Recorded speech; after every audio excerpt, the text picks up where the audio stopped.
And the reason I say that is because the black man is not only attacked in society, but he can be attacked in his own home, especially by a broken woman, a woman who doesn't know how to uplift their man. Mm-hmm. But I can't say that it's all around what I've experienced. It's unfortunately there's no therapy for a woman taking down a broken man in the end. Mm. We don't want to continue that cycle. And unfortunately, there's no therapy for a man to say, "Hey, I'm abused at home." There's no outlet for a man to say, "Hey, I'm being mentally abused or physically abused by my woman." There's no. It's considered weak. As soon as Mm. you say, "I need a hand, I need a helping something," it's weak. So sorry, sisters. The black man is definitely the most unprotected, but my black man, he's definitely highly protected. I got his back, front, sideways, every which way. Who's more unprotected, black men or black women? Talk to the people. All right, sisters gonna hate me, but a black man is more unprotected. Why? And the reason I say that is because the black man is not only attacked in society, but he can be attacked in his own home, especially by a broken woman, a woman who doesn't know how to uplift their man. Mm-hmm. But I can't say that it's all around what I've experienced. If I have experienced a broken woman taking down a broken man, which we Mm. get the non-shit men in the end, Mm. we don't want to continue that cycle. And unfortunately, there's no therapy for a man to say, "Hey, I'm abused at home." There's no outlet for a man to say, "Hey, I'm being mentally abused or physically abused by my woman." There's no. It's considered weak. As soon as Mm. you say, "I need a hand, I need helping," something, it's weak. So sorry, sisters. The black man is definitely the most unprotected, but my black. Hey guys, and welcome to Little Blackburn 91. We got an open panel for you guys. We're talking about safe spaces for men and for women, which means we have both men and women joining the conversation today. Yes, if you've got an opinion on safe spaces, we want to hear your voice. We want to hear your opinions. We want to hear your thoughts, all within reason. We had a lovely discussion a few days ago about safe spaces for men specifically. But we want to talk a little bit more about safe spaces for both men and women. So, who needs a safe space more? Is it men or women? We just want to hear your thoughts and hear your points of view. Because our men's panel was really, really great. We got to speak about what we thought in terms of what we battle against, what we come across, what we experience in our daily lives, and we saw that. But we want to talk now where we have a situation where we've got both men and women coming into play and saying, you know what, this is what we experience, and this is why we need our safe space to have our conversations. Because it's outside of let me be very real. Outside of even this question here, just safe space for women in general. After we've got the situation with the trans community, listen, love them. I think they're amazing, but this trans community, some of them, not all, some, their agenda is invading the safe spaces of cis women. So I know that both men and women need safe spaces, as well going forward. But I'm starting to see a lot of conversations, especially around Twitter. I see a lot of conversations when it comes to women's space and it comes from the trans community. Again, some.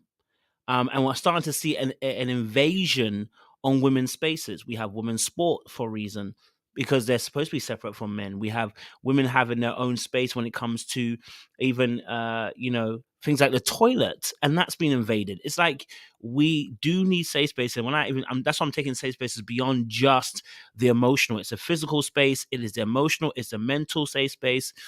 We need these safe spaces, so that we can coexist peacefully and help one another as well. So, yes, this conversation is going to be a very interesting one, I know for sure. I want to hear the ladies' point of views as well today.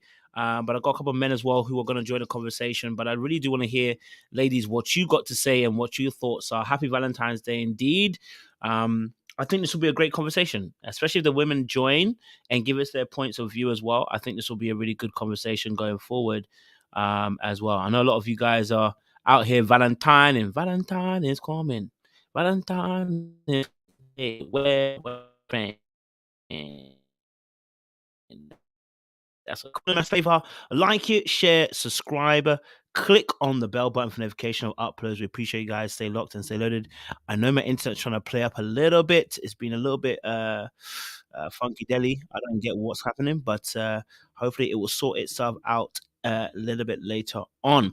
All right, cool. So let's get some people aboard and get them into the conversation going forward. All right. Okay, I got Sean there. Not your name, bro. I'm a safe space, sir. Why have you got that name, sir? Talk to me.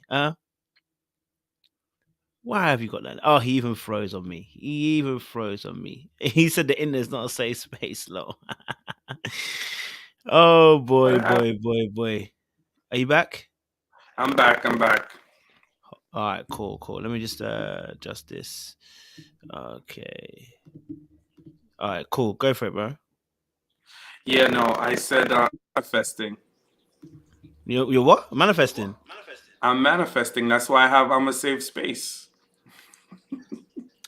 Sean, your problem.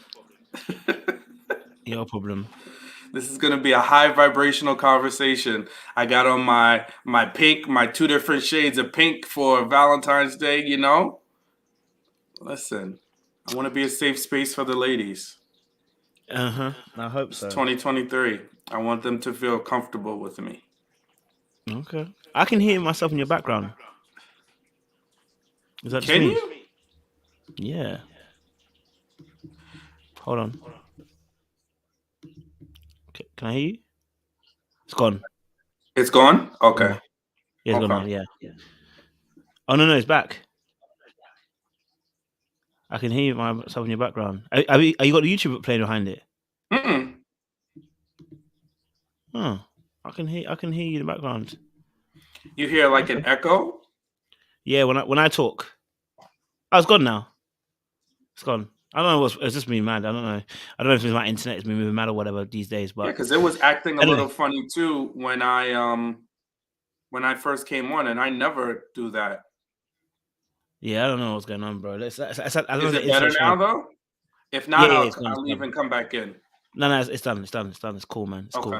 cool. And I don't know what it is. I'll be honest with you. I feel like my YouTube would just not be trying to post this out to people. You know, I swear down. Since I've come back, bro, it feels like that. I've been hearing that from a lot of creators that for whatever reason, content is not getting pushed out. I don't know what's going on with YouTube. I don't know if they're trying to minimize paying out people, so they're not pushing certain people's views as much. I don't know what it is, but you're not the first person that I've heard to say that's a content creator. It's crazy. Since I came back, boy, it's been hard work. Anyway, let's get on to topic. The good Lord will provide. Let's get back onto topic. So what's for you is for you, bro. What you say? I said, what's for you is for you. The YouTube can't block nothing, you know? That's it. Bro, I'm with you, bro. I'm with you. That's what it is. So, obviously, talking about safe spaces, bro. Safe spaces. We're talking about safe spaces. Before I get Sammy on as well, safe space. When you hear safe space, what does that mean for you? What is your interpretation of that? Sure. So I think that it is that I can be vulnerable and not fear being judged. I can. There's a trust that's there in our communication. You know, so that's what I think about safe space. That trust and that safety, right? The safety in knowing that it's not gonna leave us when I share things with you. When you say not leave us when I have conversation with you, I mean, have you experienced that before? Yeah, there's been things that I remember with an ex of mine. I had shared something about something that I didn't like about a friendship that they had, and they wound up sharing that with the friend, And then the friend had the nerve to wind up come, in a disagreement that we had, and wound up come telling me what they heard I said. I'm like, oh no, this is a problem. So I should be able to talk to you and say I have a concern about something, not you turn around and tell the person. So now you put me in a position, because see, now I'm just going to tell you everything I think, because don't approach me and tell me, well, I heard you said, because now I'm just going to tell you everything I said then. But that whole scenario is not one that I would want somebody that I love or that I'm in a relationship with to put me in. You put me in a situation, I'm definitely going to handle it, but that I didn't like to be in that position. That's fair. Sammy Sam, welcome to the conversation. Good to see you. Good to see you. We're talking about safe spaces, and for you, what's a safe space for you? Hi everyone, happy Valentine's for those of you that celebrate. I mean, I got enough excuses. This is why I'm not celebrating. But go on. So, what is a safe space for me? For me, a safe space is basically a group of people or one person I can exchange without feeling judged.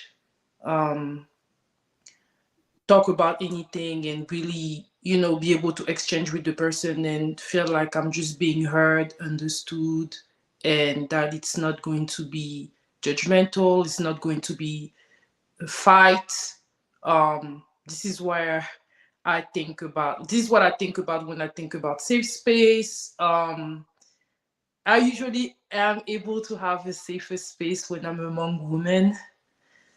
I'm a woman's woman. I like women, like not like that, but like I really do like being with women. Generally, I prefer to be with women that are older than me, so that they can teach me, give me, advices in their experiences, how to navigate, certain aspect of my life. I've been blessed to be able to get a lot of mentorship and sisterhood from other women that really help me grow, mentally, spiritually, and really help me navigate society better. And it can be really in any aspect of my life. Like I've been blessed to, for example, meet women in, like, for example, corporate America, and they really help me to grow. For example, in the ladder of the area that I'm working in, but also in my personal life. So yeah, just a group of people that I can usually be myself with and also gain tips and advices from. And you said obviously you feel more comfortable, more safest in the woman to woman environment. What is it about the woman and woman environment that's safer for you? Well, to be honest with you, I would say because I've been very blessed to meet like a lot of like older women. I don't know, there's something about me that like older women like, and they want to just give me tips and stuff like that.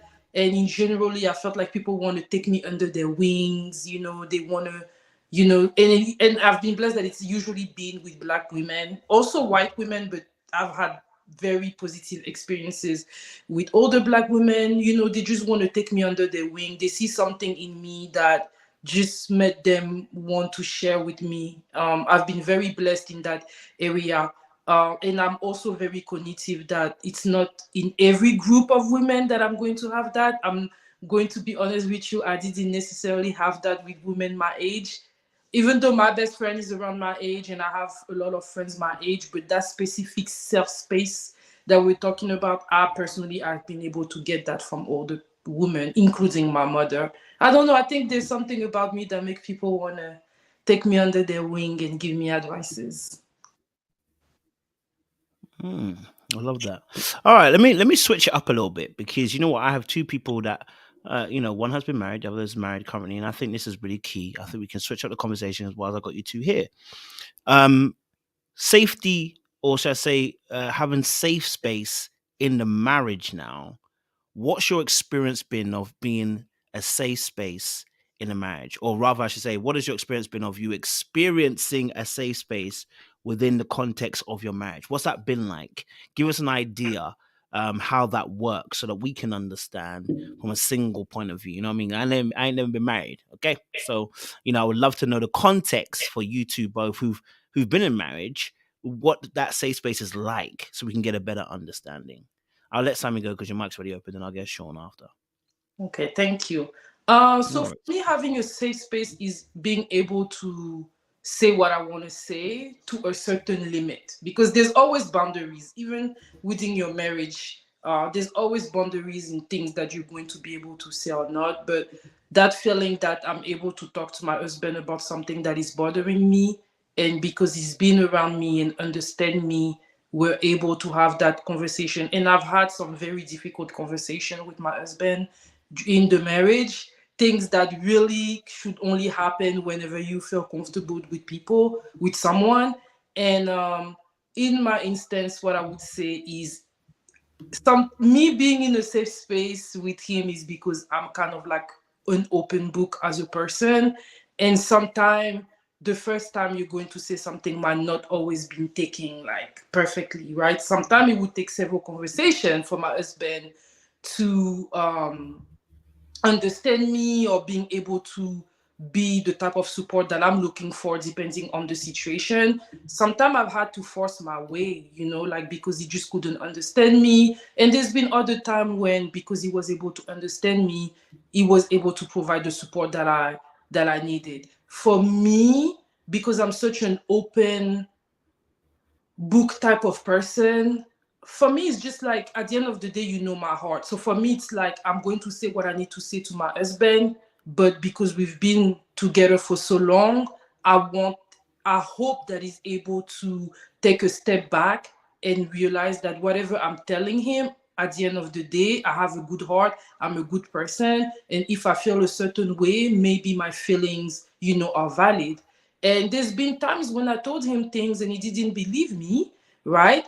But because we are in a safe space, one thing I would say about my husband is that whatever I tell him is not going to leave him. He's not going to go tell, right? So even if he doesn't agree with me, I can trust my husband 100% to not go tell those intimate conversations that we've had to other person, like 100%. I even think that I'm the one that have the highest chances of going and tell somebody, than him. So knowing that, I know that I can feel free to tell him certain things, and even if he doesn't understand from the beginning, eventually I'm going to push through and he's going to understand. But it's not always linear. Like I'm not going to sell a dream to people about my marriage. Like it's not perfect, but I do have that trust that my husband, first of all, is going to have that confidentiality thing with me, and that eventually, as we have those discussions, if he's not able to understand me from the beginning, we're going to push through and eventually we'll get there.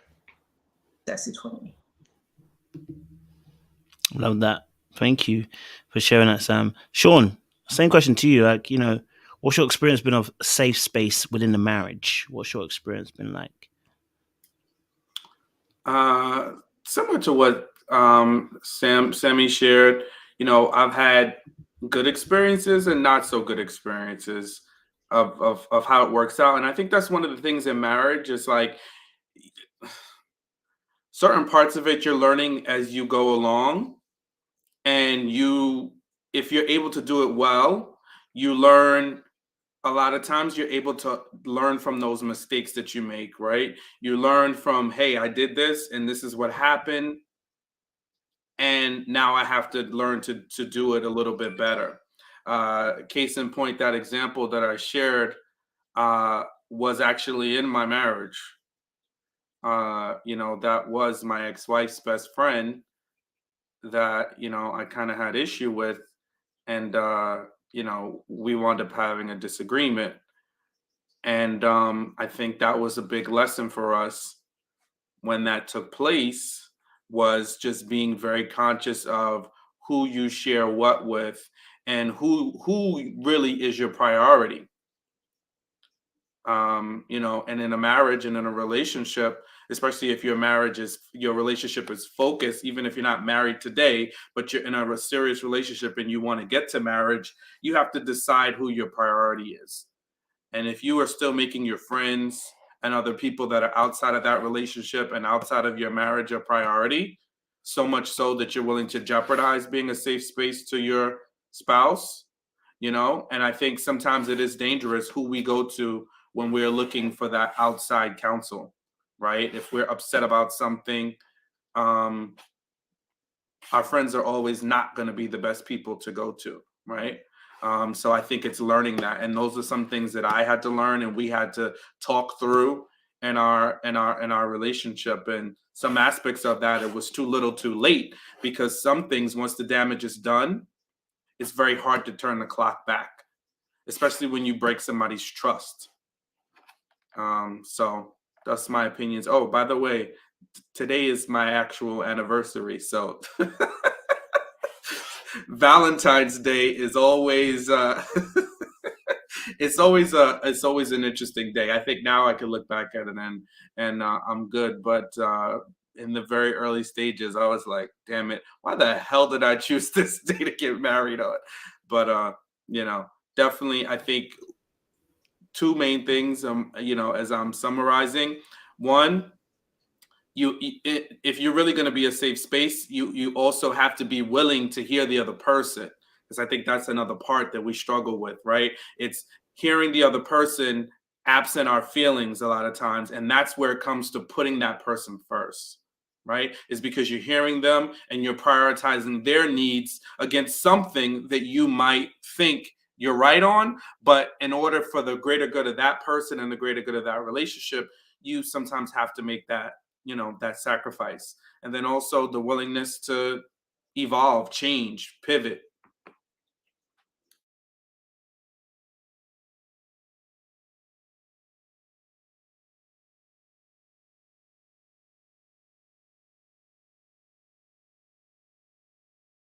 You're on mute.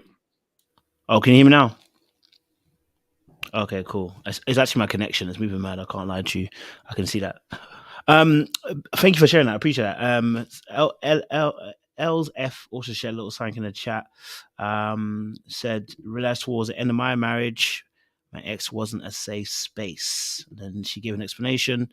He prioritized others over me and would continue to cut me off when I tried opening up. Okay, so let me ask a question then. Whilst we're in this space, then, have you experienced being cut off in the safe space? And if you have, what was your response? What was your response? So whether it was good or bad, what was your response to being shut off or cut off or not heard in that in that apparent safe space you're meant to have? What was your kind of response? Yeah, I want to get your experience. Sam, go for it. Yeah, I've definitely had situations where I felt like my feelings were not taken into consideration in relationship. Because I'm so talkative, and I don't advise people to be like me. I will talk my way until it makes sense to you. And I'm the type of woman that be careful when I stop speaking. That's all I can say. So me talking and trying for you to hear me out is me giving you chances. And when I decide that I'm done talking about it, I'm done talking about it. The problem down the line will be that when your turn will come, I will disregard you too. And I do not advise people to do that. This is not the best way to go about it. I don't know the best way to go about it, but the problem for me is that sometimes I feel that men only listen to you when you do them the same thing they do to you in certain aspects. That's it for me. What did you mean by men listen to you when you do to them? What does that mean? Expand on it for us. Now that I'm older, I feel like the silent treatment has worked better for me. Like, people fear me more when I'm silent than when I talk too much. When I was younger, I would speak way more, but as I gotten older and I realized that talking a lot didn't work for me, I just stopped talking. But the stop talking comes with a lot of other things. So you have to be willing to to deal with the wrap of that, because it's not just me not talking. It's me not talking, not cooking, not doing a lot of like whatever I know you like, I won't do because I know you like it. Then I catch your attention. When I'm done catching your attention, now we can have a discussion. And when you've heard and we were able to have a discussion, I can now reward you with the stuff you know you love. Kojo, you muted. But I'm done. I mean, y'all can make That was fun the of reason why I muted myself. it. That was hilarious. It works for me. It works. It works really well. And it's not a fight, you know? Yeah, I hear you It's not saying. a fight. I'm not fighting. I don't need to be abrasive. I just cool down, you know? You know what that's called, right, Sammy? How? Tell me. It's passive aggressive. Well, no, I'm not like, see, I'm respecting you, but you know, we cannot like I would say hi. I would say hi to you. I would do those things. But if you want to talk.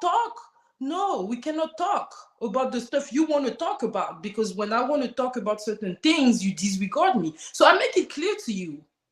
I want to be able to talk about those things, and until we talked about those things and basically, you know, figure out the puzzle, we're not moving on. And if you want to move on, you're going to move on alone. That's passive aggressive. It's not passive aggressive. Passive aggressive. It is, Sammy. No, it's not. You know why? One thing with me is that I'm not going to disrespect you. You say hi, I'll say hi. It doesn't cost me nothing to say hi. I say hi to strangers on the streets, you know? But if before I would say hi with a kiss, I would just say hi, you know?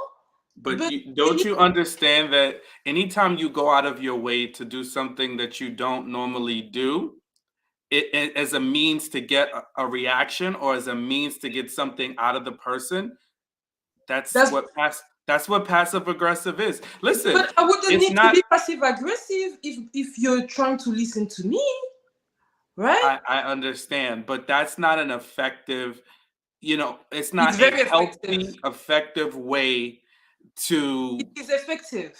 Handle.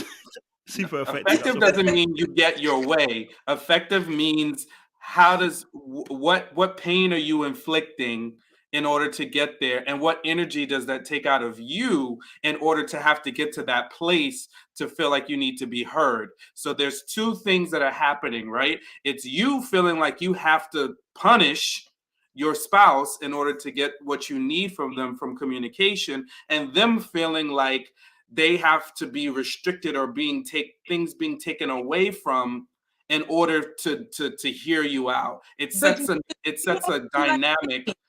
What happened?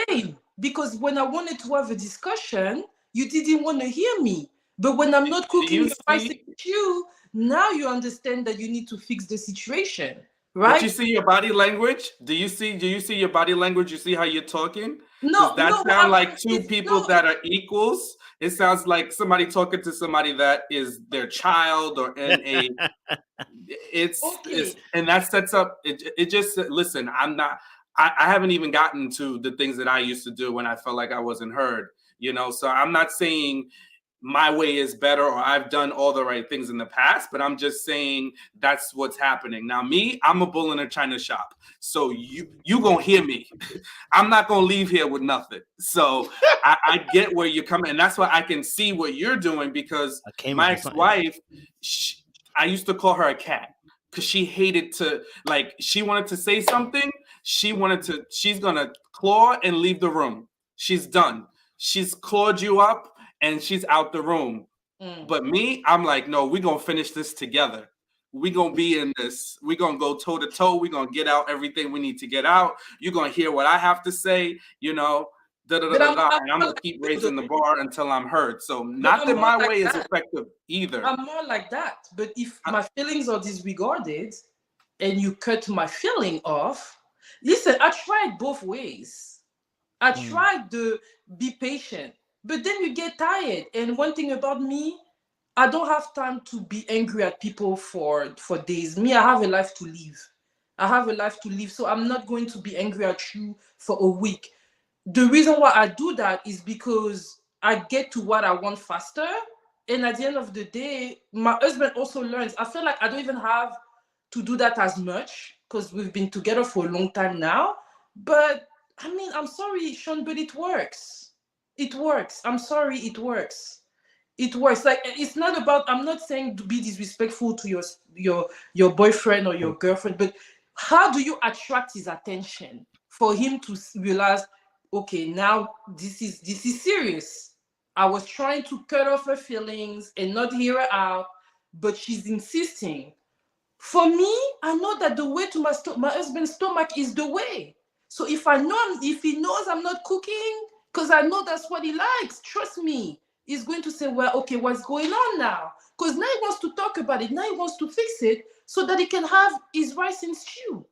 It's not my fault. It's not my fault. If we could have had that discussion, and I didn't need to do that, right?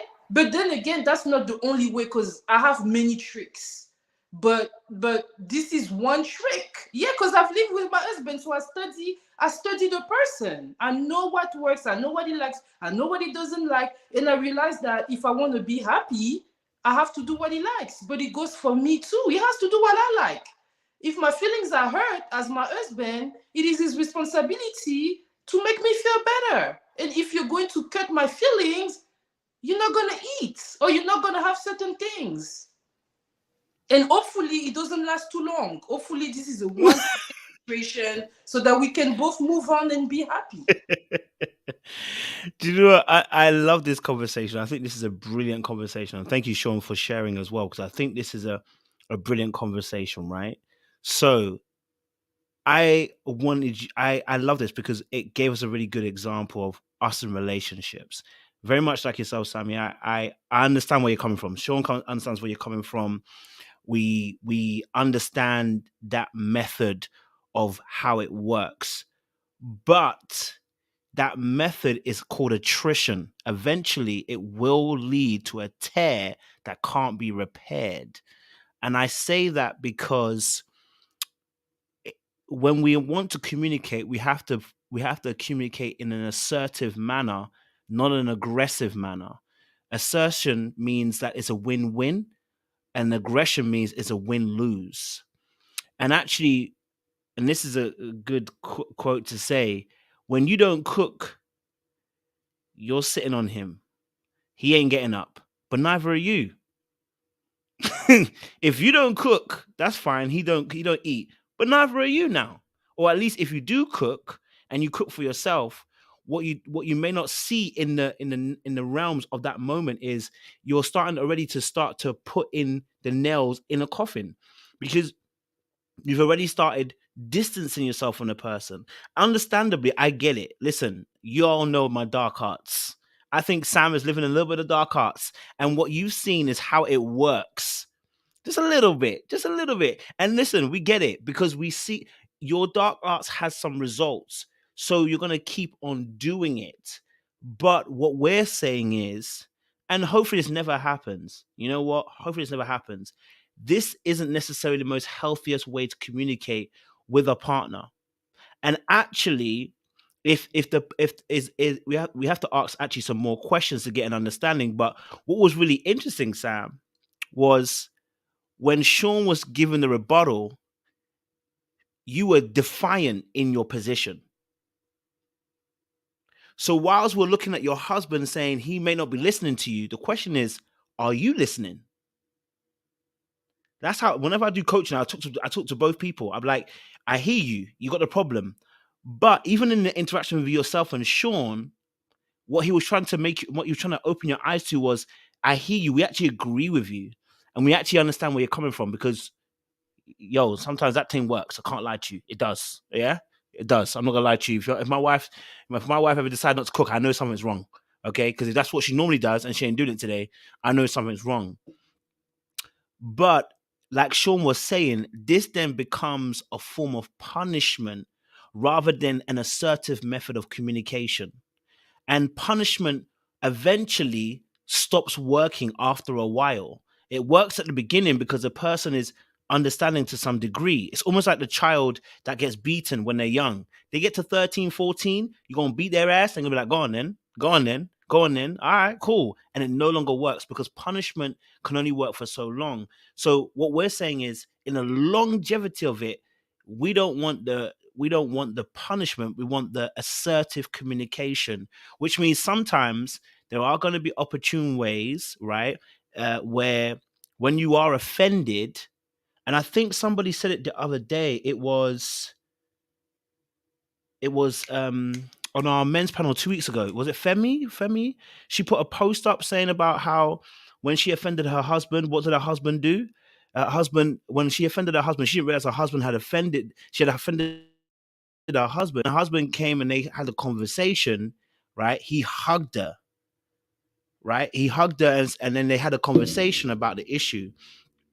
Whilst I understand the dark arts has worked for a while, and like you said, there are other ways to go about this. And sometimes, right? Sometimes we have to take Femi's even here. Yes, Femi's in there. Femi's here, the one that would drop the comment the other time, right? Because she was talking about how she offended her husband at the time. And so I'm saying that in this moment, maybe an alternative look to this particular situation would be actually to surrender, not to go on the attack. And how that looks like is that when we approach the situation, not to be emotionally aroused, because I can tell you're a passionate person, Sam. I'm a passionate person. Sean's a passionate person. So we are definitely going to argue our case. But do you see the respect that you have for me on this panel, the respect that you have respect for Sean, the respect that we have for you, the conversation always flows nicely. Whenever I have Sam on the panel, even if you're arguing with someone, Sam, when you argue with a guy, it was a very calm conversation. I never have a conversation with Sam and it's like, oh my God, I feel like I'm going to tussle with Sam. Never that. What that is? That's when you're not emotionally aroused. And what that means is that when you're not at your peak of your emotions, when you feel hurt, that you're at the top of the mountain, you're coming to me at the bottom of the mountain, which means now how you approach me now even changes. Because when you're heightened at your position where you're frustrated, I'm gonna sense that, and then I get defensive. I don't know what his trauma and triggers are. I don't know what your husband's trauma and triggers are. He may also see your energy and be triggered, and then so whilst you're wanting him to draw near, right? Whilst you're wanting him to draw near, some of your actions will actually, in the long term, not short term, long term, will actually push him away rather than drawing him in. You actually want him to be drawn in. You want intimacy, not for him to go the other way. So we're saying that, and this is for men too, by the way. This is not just for women. This is men too. Approaching a situation where we are at our emotional peak doesn't often bring the right result. So it may mean that we may need to go away, take a few breaths, maybe for an hour or two, calm down. You know what I'm saying? Punch a punching bag. Okay, maybe he put his face in a punching bag, punch it a few times. Okay, and then come back and be like, I would like to talk to you. And if he's there, and when he hears a tone, the tone is what normally gets us. Because sometimes we're not in a space we will hear your tone and you're like, she's emotional and I'm really not trying to hear the conversation right now. And then we're being insensitive and we're also wrong, right? Because we really should have told you, like, maybe it's not the right time to talk. But your tone alone will tell us what kind of conversation we're about to have. Just like, everyone knows the tone when you're in trouble by your mom and dad. But the way they call your name, it ain't a reward. It's a punishment. Or you ain't done something. The way they say your name in a particular tone, they know. So you already, when you hear a tone from your parent when they call your name, how does your body respond? Immediately you brace yourself. You're ready for impact. So when you go to have a conversation with your parent, you're already ready. Whatever they're gonna bring, either you got an excuse or you're gonna have your lines ready, or you know what? You might have to even try to play a bit of manipulative tactic to get out of the situation. You're already bracing yourself based on how they've called you. It's the same with us in relationships. Sometimes by the way that we enter the room, by the way you even turn the doorknob, we know, by the way you even paced in, forget that, the way you paced up the corridor and came in the room, we already know that something's off. It's about to get mad. And so sometimes the other person can also respond to that energy. And they're ready for brace and impact. And maybe you said silent treatment. What if his trigger reaction also is to avoid the conversation? What if his trigger or trauma is to go, do you know what? I'm just going to subdue the conversation because I don't want to have it. Then now both of you lose because, of course, you're not going to cook. I hear that. You might not cook. You might not clean. You might down all the tools. Like you're going to go on strike, right? But the reality is when people go on strike, they don't get paid, and I don't get my train, I don't get my bus. So we all losing here. Do you see? So even though we go on strike for the better cause, we both lose. So that's me saying it. But I don't know. Let me get your response as well, because this is a conversation. It's not a one-way thing. This is not the impact. What's your thoughts? Because it's a conversation, and I appreciate you, Sam, for being honest and transparent. Thank you. It helps. Oh no, go for it, Sam. Go for it. Yeah. Sorry. Sorry, I thought you said show, and then I was like, I My thought bad. Sorry. My bad. I agree with you. The problem is that when you've tried both ways, and you end up being in a situation where what you said, dark hearts. I've never heard that before, but when dark heart works, what do you do? And then it's true what you said about like when a child get beat up a lot, they get used to it. That's why I have many tricks. That's comes to that. That's why I have many tricks, and I always look for more. And it's true. I'm being very honest. That's dark arts, though. Those tricks. That's dark arts. That's exactly why it's dark arts. That's why I have many tricks. But my point is that if I was being heard on the first time, I wouldn't have to use those tricks, And sometimes when you're in a situation where you're so sad because you want to be heard, you will try the good ways. I think that most people will start with the good ways, but then when you realize that the good way doesn't work, you use those tips that you got in those safe space, from women that's been married 40, 45 years. And you're like, okay, this is working. And I do agree with you all, but those things only happen when, both individual are willing to make those efforts. And everybody is not blessed, to have that, to have such partner, like in my case, there's things that I used to do way earlier in my relationship that I don't do anymore because I was blessed that, my partner is trying.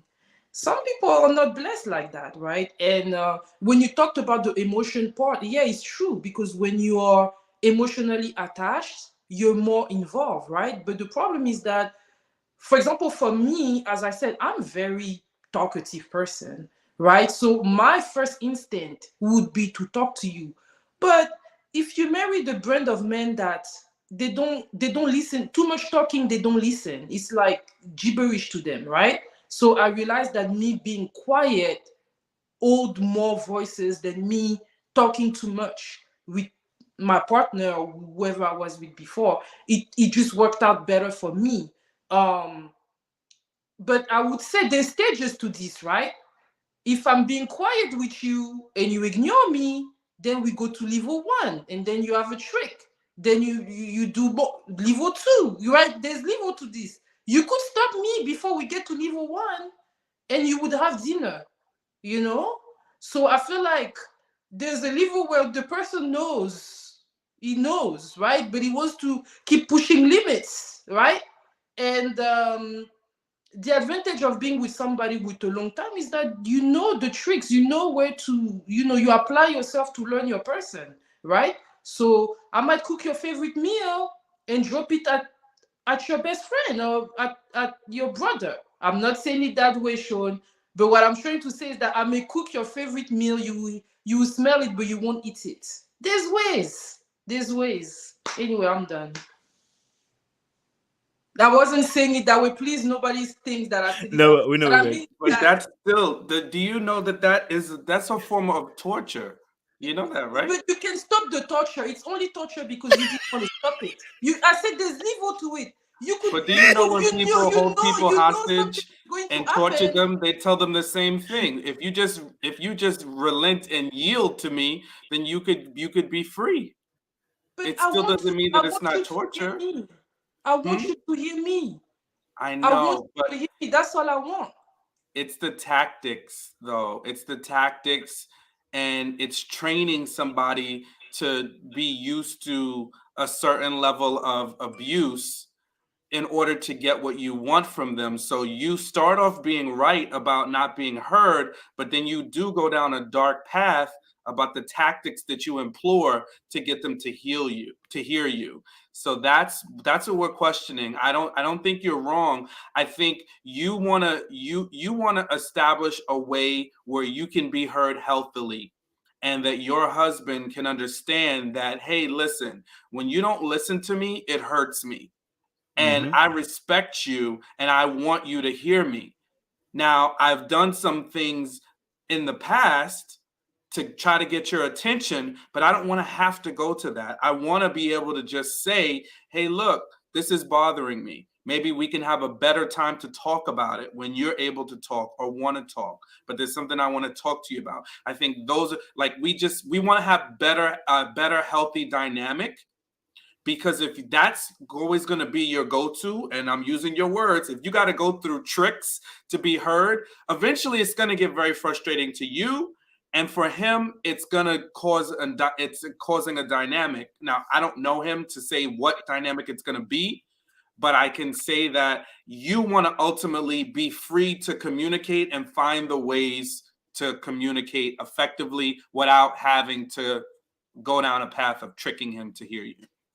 I hear you, Sean, but what you don't understand is that if the person is talkative and talk to you and the person is not hearing you, that's when the person, and I'm not saying me because I have friends, but if I was talkative, but you didn't hear me, this is when I will say to you all men that say y'all are the leader of the family, you're the leader, you're the king, right?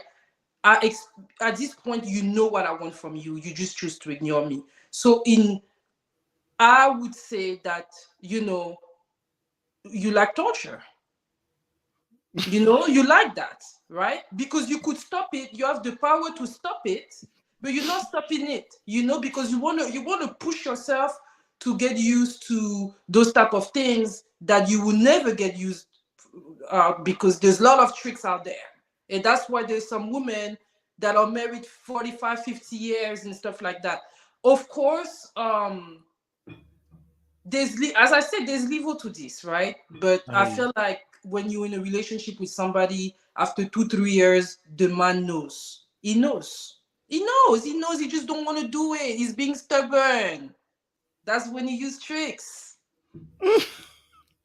So I mean, I get you. Listen, I get you. Listen, you know your husband better than we do. I'm saying not my that. husband personally. Well, a little bit. Oh yeah. Oh, sorry. Whoever we're talking about, apologies. Yeah, you're right. You didn't say it. A little bit of that.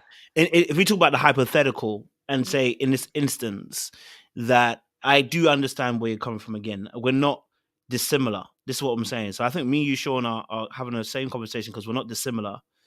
And so I do get it. The tricks are killing it. I can't lie to you. I love the tricks. They are. It's fun, but it reminds me now of. It reminds me of something that I used to do, and that's why I'm like, yeah, this doesn't end well, because the reality is, while you think he's not listening, he is paying attention. Number one, when you don't get your way, what do? And both men and women do this. We build up a sheet that eventually we look back on and we're like, yeah, you've been moving mad. Number two, if the person consistently puts themselves in a position where they have to be tricked into listening, they've also got an unhealthy way of communicating. In fact, they've got a toxic way of communicating because they want the torture in order to listen to what you got to say, which means that you're also toxic because you have to go into a toxic mode before you can actually get him to listen. So we've actually got a toxic relationship going on. So somebody has to take the first step to come out of toxicity. I'm just going to be honest with you. Someone's got to take the first step and come out of the cycle to teach the other person that I won't go in toxicity when I don't get my way. And this is where, for me personally, this is where the teachings of Christianity come in real quick, right? That love, when it says heap hot coals on your enemy's head by showing them love. In the moment where you expect, and this is, I'll give you an example. I remember, anybody who's a Christian will know this, right? You've done something wrong. You've sinned. You've done the maddest thing. You know what? You've been bad. You go to God and you're expecting God to kind of lambast you, because that's what you get from your parents. You know, you do something wrong. You go to school. You do something wrong. They lambast you. But yet, when you go to God, you get this different type of behavior. Like it's an embrace. It's love. It's like, no, come. Let's talk about this. Let's talk about this. I'm not here to be your punisher. What happens to you when you come into that space is, at first it's tough, because it's like that's not what human beings are used to doing. Human beings will punish you when you do wrong, which is what you're talking about, which is the reality of life, right? There is punishment, to consequences to action. So I agree with you. But in order for love to fester, to grow, and to continue, someone has to elevate the level. And the level is that even when you do me dirty in that moment, if I'm in a marriage per se, not necessarily anybody, but if I'm in a marriage per se, you know, on a marriage per se, in this moment, when I feel that you're not listening to me, I don't think you even realize, Sam, when a person's not listening to you, are you triggered? Because if your response is a trigger response, then you're both in the same boat. Whilst you're looking at him thinking he's not listening, you're also getting triggered, and your response is going to elicit a trigger response. So both of you end up in this cyclical cycle of behavior where you think that you're the one that's right. But like Sean said, when you start, I always say this, you start off right, but what you do can end up making you wrong. And a lot of times when I was doing like coaching for couples and stuff, when I see them come together, right? It's so funny when they do this thing. One person will come with a whole story about the person did X, Y, Z. And then I'll be like, all right, great, fantastic. I hear you. I hear you. And then I'll be like, so what happens when you in this moment, what happens to you? And they explain the story. I'll be like, so you don't hear that you getting triggered? And now your response, they're responding to your response. It's not to let them off the hook. It's to say that the person you're in a relationship with, hypothetically, they love you, but they're also responding to an energy. Something that, Sam, you do something really interesting. I don't think you realize. You just like really interesting, right? My trigger isn't this, but I'm saying if somebody is triggered by this, when you're passionate, your energy vibrates, you become animated, gesticulation, but you're in a good mood. So this is not you. But if you're in a bad mood, I can imagine if you're hurt, how the energy will go shoo, and it'll be like you will become very animated, hands all over the place. And to someone else who may be triggered, who may see something, has witnessed something in the past that might be a little bit different, they will respond to you differently now. So how they should respond to you is, oh no, Sam, you're offended. I'm sorry. I didn't see that. But they might be thinking, the disrespect. How are you going to run your hand in my face and tell me that you're hurt and think I'm going to listen? I'm not listening to you. I'll watch my football and enjoy. So I'm not saying, again, it depends. It depends on it depends on both of you. And whilst we're looking at the other person thinking that they are the issue, oftentimes we have to change how we respond in order for them to respond in a different manner.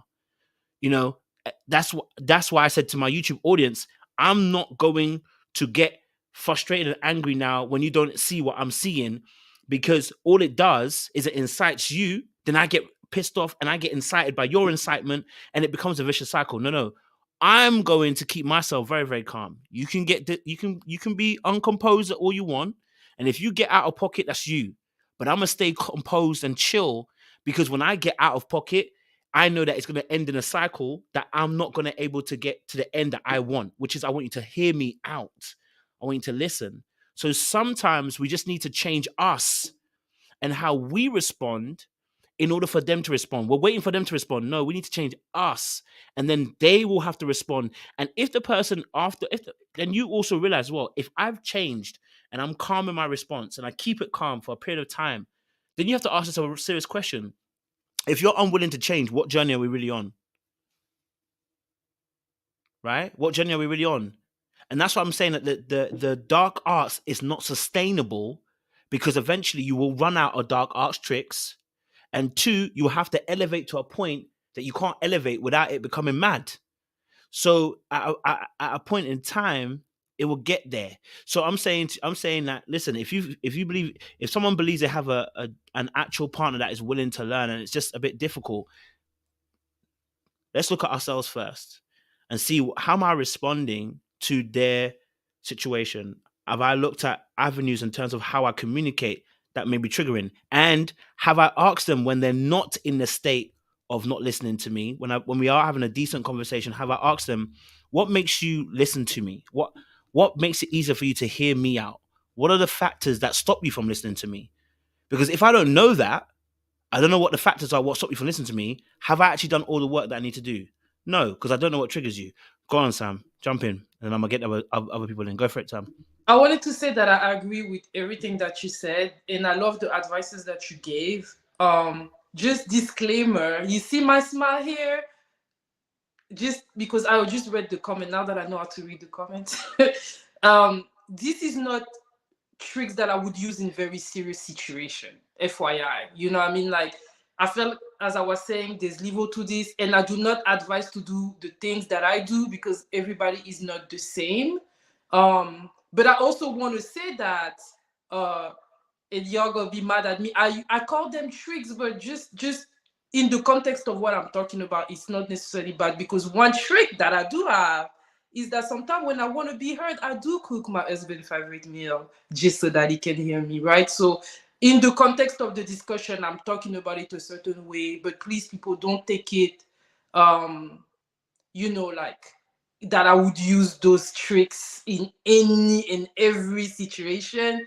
And as I also was mentioning, I've been with my husband a long time. And as I said, I was blessed that we're not in the same stage that we were, 2 years in the relationship. I've been with him 10 years. So, this is not the same person. I don't have to use the same tricks, but do the same thing. Let's not say tricks, because when I use tricks, I think that people might feel like I'm, trying to like bamboozle him. No, what I'm trying to say is do certain things. But it's true. What you're saying is true, Kojo.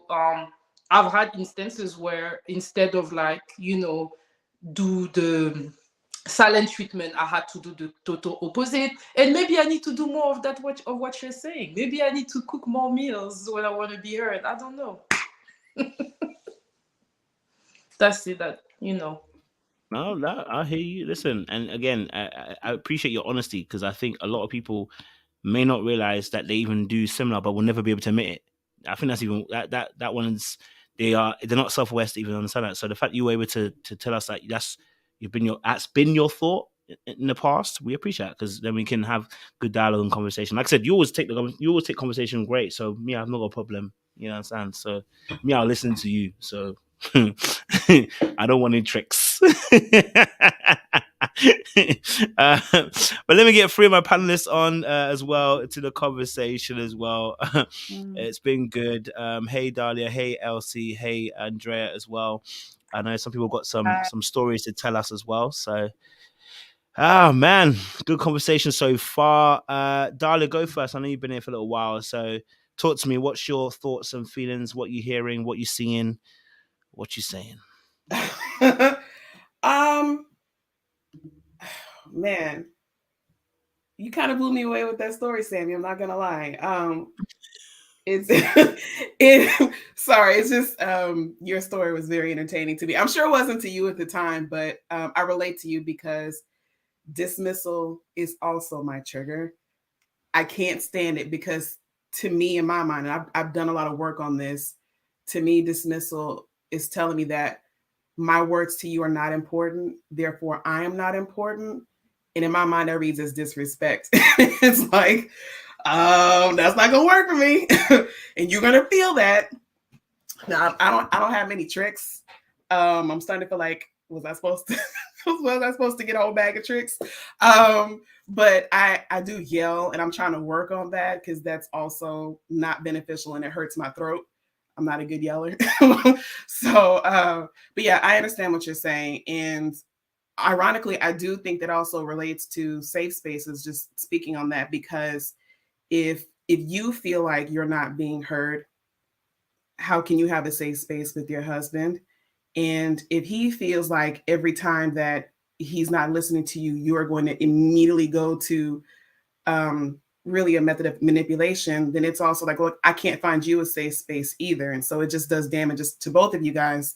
And I think that's probably something that I can take with me for my future relationship, is to try to speak in love.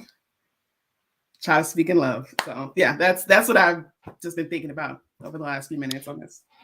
Just to tap into what you just said, I want to just maybe you can expand on that, because I think that's what Samuel was kind of saying, and I didn't ask her to expand, which would have been really, really good. You said, how did you read the dismissal? I said that, to me, if you are dismissing my words, it means you don't care about my words, which means that you don't care about me or what I have to say. And if you don't care about me, that reads as disrespect to me. It's one and the same to me. And that hurts me in my core. What's your base go-to reaction when you're at that point, when disrespect is now what you're feeling? It depends on who's doing it. If it's somebody who is not a friend or a family member, I'm very curt and short. So I don't use curse language. I'm not violent or anything like that. And I'm not going to use personal insults, but my tone is really curt and short with people. And so you'll feel it, that there's nothing nice in how I'm talking to you. And I would say that with my friends and family,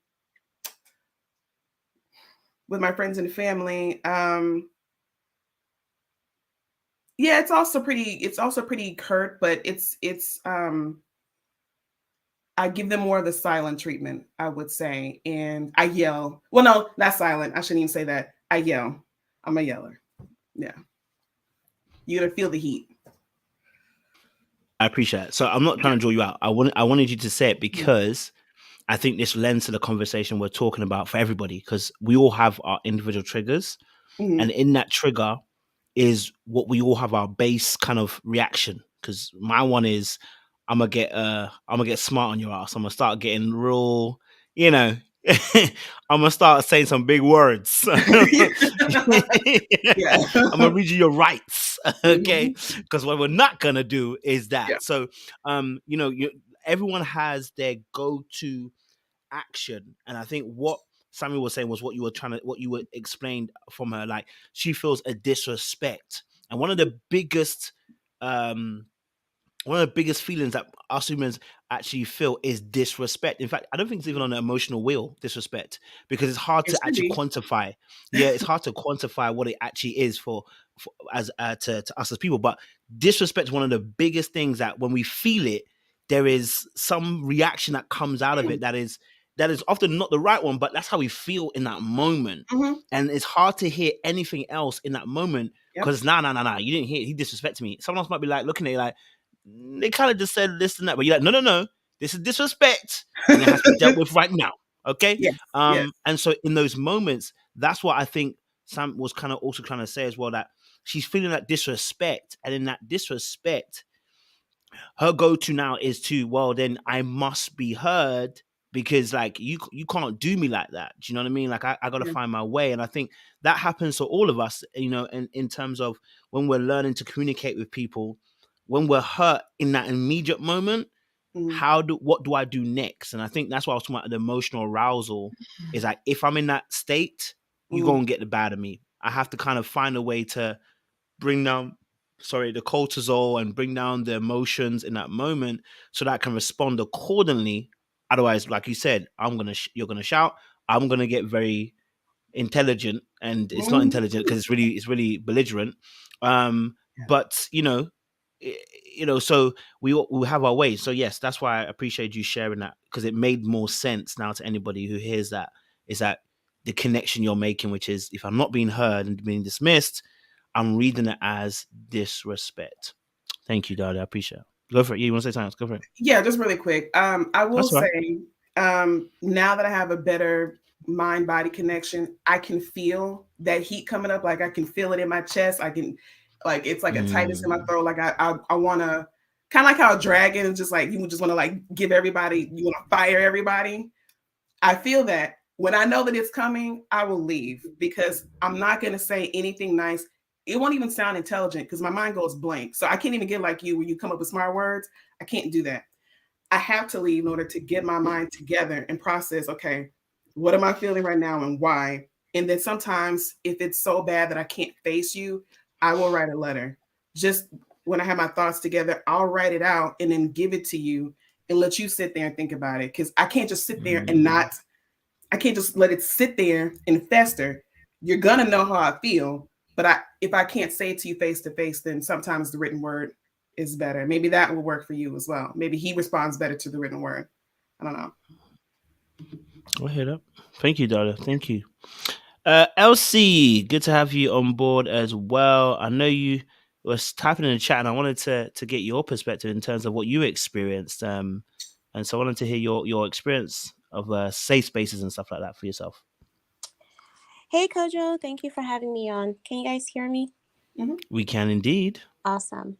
I guess I can elaborate a little bit more on the statement I made about feeling like my ex-husband was not a safe space. So, and back then I didn't know what it meant to shut down, but I think I have a conflict avoidance style.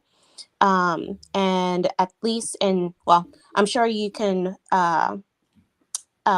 relate to this. Being Ghanaian, a lot of the times women are not supposed to talk back. You're supposed to be submissive, the buzzword.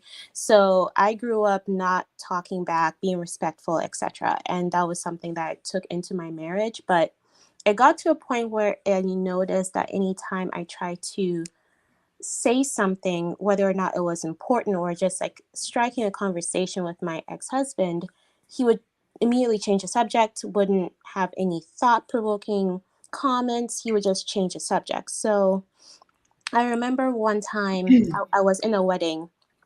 I was the only Black person. Like there were no Hispanics, there were no Asian. Like it was very, very white.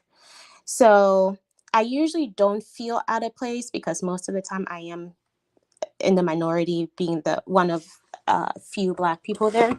But that wedding was very uncomfortable. I was one of the bridesmaids. So I had when I came back home, I told my husband about my experience and I was trying to explain to him what happened to me that made me feel uncomfortable, and he immediately changed the subject. So I went back into my shell, conflict avoidant, not causing a scene, not talking back. I just got quiet, looked outside the window. He picked me up from the airport. And we get back home, we had a friend over, and he was engaging with her. And I'm thinking like, wait a minute, where's this energy for her, but not for me, your wife, right? So when she left, I told him, I was like, I didn't appreciate how you dismissed me when I was telling you a traumatic experience I had being the only Black person at a white wedding, and you just dismissed me. You didn't even feel like you gave a damn, excuse my language, about my feelings and how I felt that day. And that was the first time he actually like grabbed me and hugged me and he said he was sorry. However, I didn't feel safe even after that because he would revert back to the dismissal. Anytime I would bring something up, if I had a question, I would always ask him, is this a good time to talk? Usually it's around dinner time or when we're watching like a show we've watched before. And he would say yes, but he would be on his phone the entire time. Or while I'm in the middle of saying something, he would pick up his phone and start texting. And I'll ask him, could you please put that away? And he would just say, well, I mean, I already have the solution for you. I'm like, I didn't even tell you what happened. So, and I'll wrap this up quickly. Towards the end of the marriage, I found this game that I thought we could play on Valentine's Day, actually, that was like 50 questions ripped up in a piece of paper, and we'd alternate taking questions and answering them, right? So the question that I picked was, what's something that your partner doesn't know about you? And there was something I wanted to tell him, but I didn't feel safe telling him, so I told him something else. But it felt like he was not the right person I could express that to at that moment because of the history of him not being engaged, not listening, dismissing, and we had been together for 8 years. So I didn't feel that that was something that was going to improve at that point. And I'll end it there.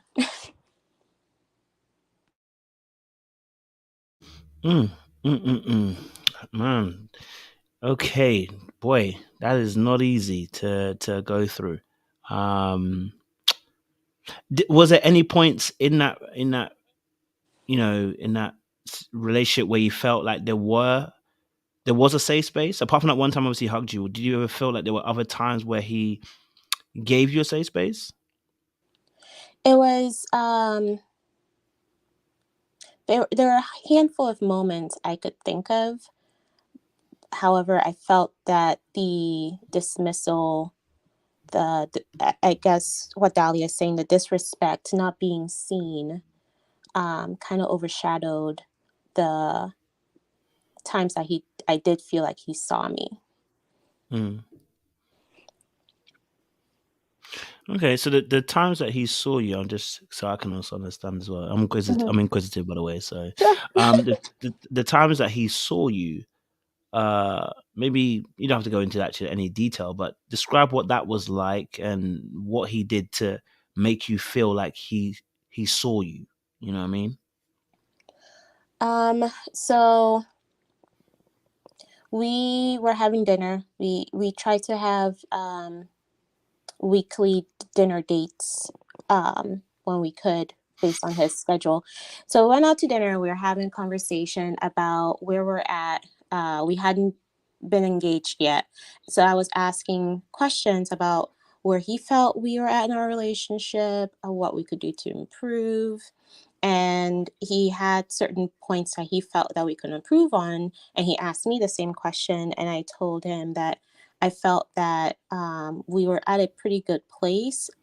Unfortunately, since we weren't financially ready, I didn't think it was also safe for us to move forward in the marriage. And he had made a comment. He said, "Why do you think we're not financially ready?" And I said, "Well, I had moved in.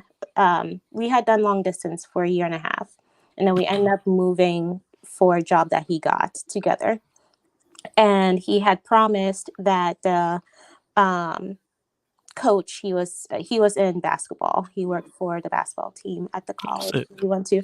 So he said the coach had a lot of connections, and since I was in the medical field, it wasn't going to be hard for me to find a job. But a year goes by, and I was just doing odd jobs here and there. So I told him I felt like I was on a revolving door of getting more into debt when I had worked so hard to get out of it. And he said that I wasn't giving myself enough credit because I worked so hard to get out of it before I could do it again. And that he feels that if anyone were to ever say that I wasn't a hard worker, he would tell him, under the circumstances that I was brought up in, if anything, I by the grace of God, was able to not be a statistic of either being on drugs, being homeless, etc. So it was like he paid me a compliment, but also saw my hard work was, in his mind, paying off, even though I wasn't giving myself enough credit at that moment.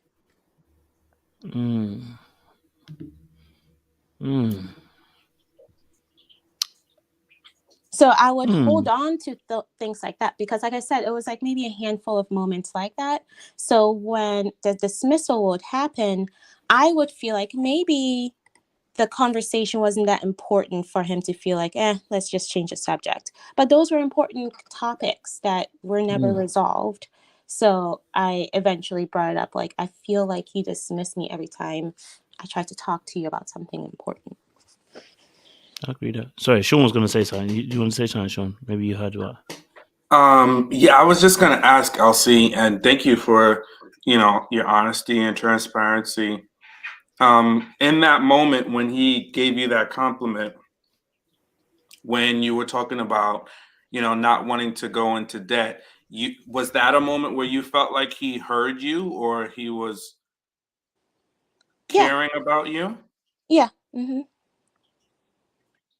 I did.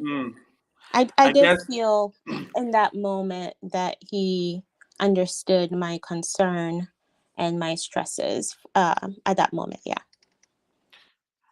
you know, and I'm just going to tell you my opinion, just somebody who's doesn't know you and was just, if I heard that, it sounds like he was just dismissing your concerns about your debt and pretty much telling you to keep doing what you're doing, which wasn't working. So that's what I to me, that sounded like a glazed over way of continuing to dismiss your concerns because you had a legitimate concern, whereas you had relocated for his employment and you hadn't found a job yet. And he says, just keep doing what you're doing because you'll get out of debt again. What, but why should you have to do that, right? Why should you have to get in debt all over again when you moved for an opportunity that he had? It would be, let's figure this out together. You know, if, you know, let me help you. Let me figure out, since you made a sacrifice, I can make a sacrifice. Let's come up with a long-term plan so that you don't go into debt again. So I think it seems like he was either breadcrumbing you a little bit or just it seems like manipulation is what I heard.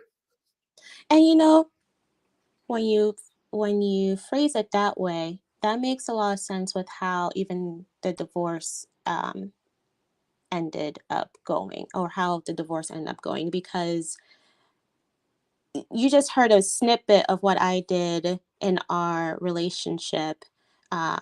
And you're right. I did move for him. Didn't have a job. Kept getting into debt. Did like side things here and there part time. And then when he got another job, we moved again, and I had to take a major pay cut. So I finally ended up finding a job, which was great. But then we had to move a year later again because he got an opportunity to work for Texas Tech, and he was able to double his salary, but then I had to take a $15,000 pay cut. And his reason was that this was going to benefit our relationship and our marriage moving forward. And I told him, I get it, but I feel like I'm making more sacrifices, putting myself on the back burner just for him to further his career.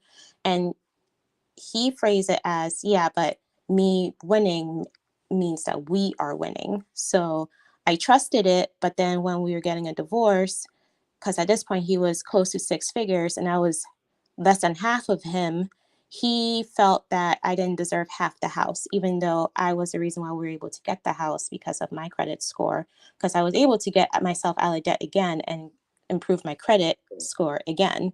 So between that and he allegedly cheated on me with our pastor's daughter, he didn't feel I made any sacrifices for him or our relationship in general. So I guess I never thought about it that way, that he was breadcrumbing me or, again, dismissing my concerns. I just want to apologize, Elsie, because that's a lot, and you know, Yeah. sounds like you're on the other side of it, but I'm sorry you had to go through that situation. I could write a book. I'll just say. You should write a book. Yeah, You should write a book. my friends and my sister keep pushing me to write a book because it was insanity what I was living through. It's funny because Sean heard what I heard, so I think a few of us did hear it as well. Because when I first heard, I was like, sounds as this goon was doing a little wizardry at the point. You know what I mean? But I appreciate you sharing that because I think it does help us understand as well. And I think other people who might be going through something similar, or if they're about, they're going to get a relationship, they might hear this and now realize and able to spot when other people are trying to put them in that same position as well. And as again, I want to ask a question though. Sure. So, because we're talking about safe spaces. Mm-hmm. So when obviously he asked you, to take the job, well, when you took a job basically that was gonna cut your finances by dramatically. Of course, I'm sure we're Ghanaian, so the whole submission. It's not really it's our thing, right? Mm-hmm. But did you feel safe taking that decision though? So before you took that decision, did you feel safe making that decision? No. I felt obligated to. Okay. Why did you say you felt obligated? Um, the nature of his job took us to small college cities, college towns. And as I said before, it took over a year for me to even find something, which was why I needed to do part time work in the meantime. Um, I felt like this was the best bet of me actually getting to the city. And hopefully, once I got there, maybe I would be able to find something that paid a little bit more. But at the very least, I would have a full time job that had benefits just to like get me to where he was at. But Okay. that didn't change. But so no, I didn't feel safe. I felt obligated to take it. Okay. And your overall feeling at that point, if you can pinpoint it, overall, how did you feel about the relationship at that point? What was your sentiments towards the relationship itself at that particular point when you're having to make that decision? Just before you have to make the decision, what's your sentiment towards the relationship at that point? Ooh.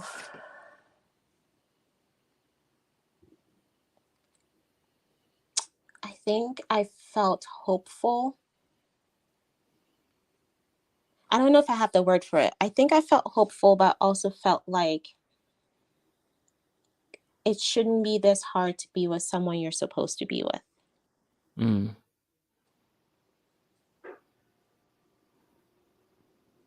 Mm. Yeah. So, like, the buzzword nowadays is women submitting, trusting a man's leadership. And I wanted to trust his leadership, but I didn't feel, I guess I don't have another way of saying it besides I didn't feel safe. I felt hopeful that he knew what he's doing and I was gonna go where he went. Mm. Okay. Mm-hmm. It's interesting because I wanted to the reason why I was asking was because I was trying to, because this is for the men too, right? This is for the men too. It's not just about women as well. It's for the men too in terms of, like you said, right? Me and Sean talk about this as well, and other men talk about this, right? Talking about how yes, we want our women to follow us and to take our leadership, and follow us into battle, if one might say, right? But a general that takes over an army needs the respects of his comrades, and he earns that usually through battle. You understand? Mm-hmm. So how I earn I mean, I don't like saying it that way, but it is in that form. I think Sean's talking about this actually before as well, about when your leadership is accredited by the things that you've actually done, and so we can actually attest to the fact that you actually are a decent leader. You and this is for the men out there as well, specifically first of what I'm talking to, right? Like, if we're going to be saying, listen, I want a woman to follow me, there has to be some accreditation. Accreditation is usually what you've done in your life. You know what I mean? And I'm not talking about you earning millions of pounds, but it's the way you live your life. It's the way that you live by your principles, and how you treat you and how you treat the people around you. That's often the indication about what kind of leader you are, right? And we can't expect women just to follow us just because you are a man. It doesn't work like that. There is an accreditation that one has, and so every man out there, if you're listening to this, if you're listening to our channel, I appreciate you, but just be very much aware of that. That you're not just by default the leader. You know what I mean? In that sense, we do have to offer that period of time where we're showing a person that we can lead. And I'll give an example.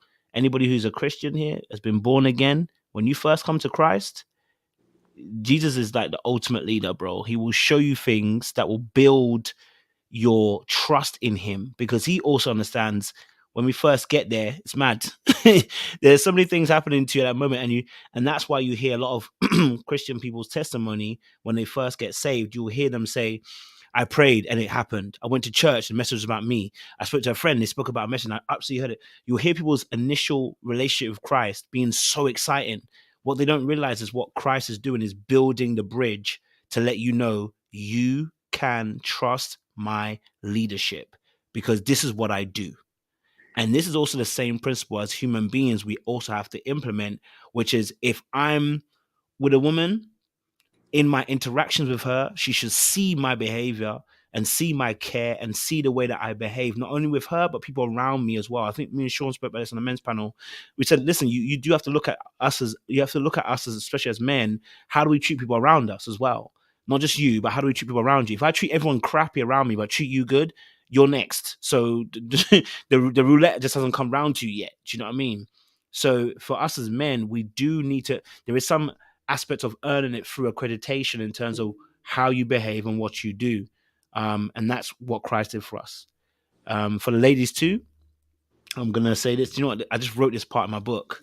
And I said this part. I said, there is a difference between faith. Let me say this. There's a difference between quote unquote the modern day definition of hope and actual faith, what we describe as actual faith. And I say modern hope because the actual old definition of hope means strong confidence. But the difference between the two is stark, because faith cometh by hearing the word of God. But let's take the first part. The faith part that you hear at the beginning is, what have I heard or what have I seen? What have I understood? So that revelation has to be revealed unto you, and it then becomes part of your faith. A lot of times when we're dealing with human beings, we have to study them to be able to understand where they're coming from, observe them to understand what they do and how they can actually impact our lives as well. So that's why I was asking the question, did you feel safe at that point? Because it sounds like you went along with it because you're obligated rather than you actually having faith in his actual leadership. And that's completely different. I may be wrong. You can correct me, but that's what I heard. You can correct me. You can jump in before Sean jumps in.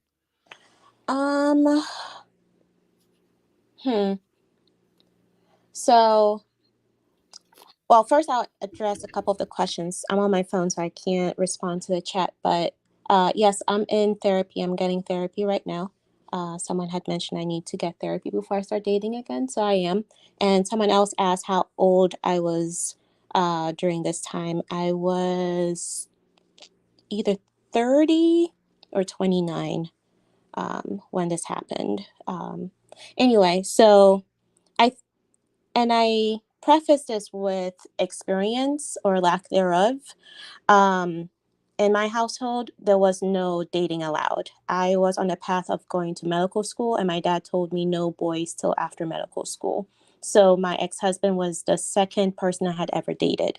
So I didn't have a lot of dating experience to realize what was happening at that time. But also, I had a lot of people in my ear from his side of the family, his friends, my friends, from what they could see. The optics looked like he was a good guy. And you're supposed to be with the good guy. Even if something intrinsically inside of me just didn't add up, I didn't listen to it because I wasn't sure if I was trying to look for reasons to leave or just unsure that this guy was actually like the right person for me. So there was an internal battle I was going through that I didn't trust my intuition because I didn't know what that looked like. I'm not sure if that answered your question. No, I appreciate it. Thank you, Elsie. Go for it, Sean. Good points.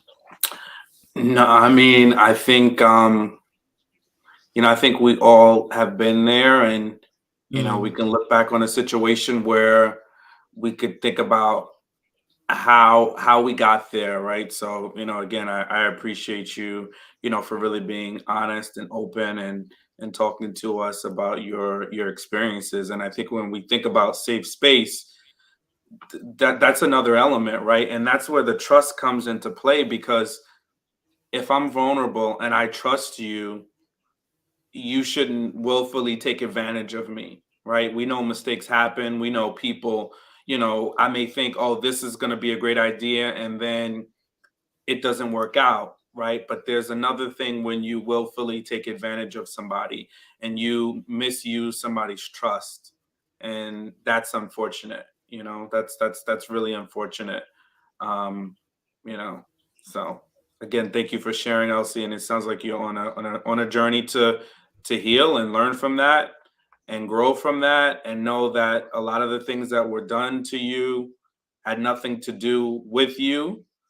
And in instances like that, when people are just abusive in that way, it's more about them, right? Yeah, and I definitely learned that through therapy, and I got a lot of insight based on um, just digging deep and talking to. Uh, I had 3 different therapists, not me being Paige.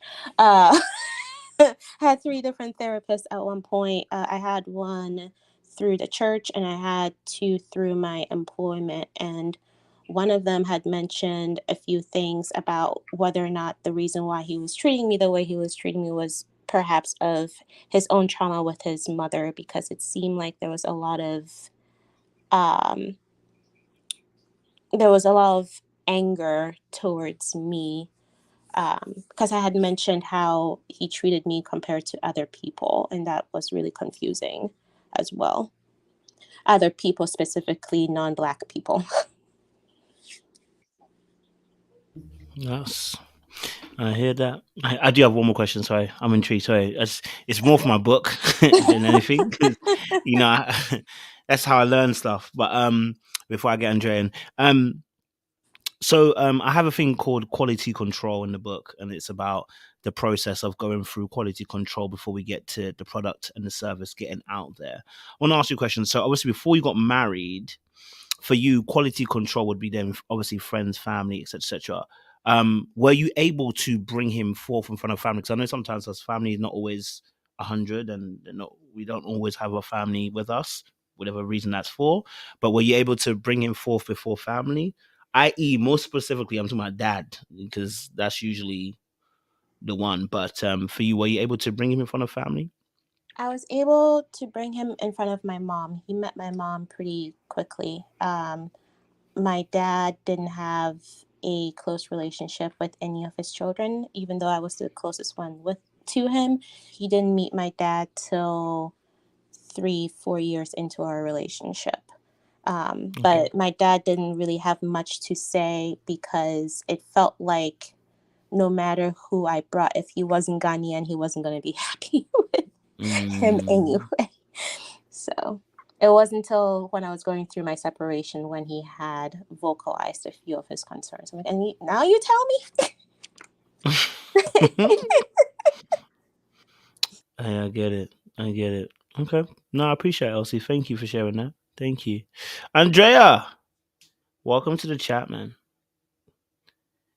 Oh, you're on mute. Sorry, my bad. I've muted your mic. Hold on. Hi, then, Andrea. You're right. Hi, how are you?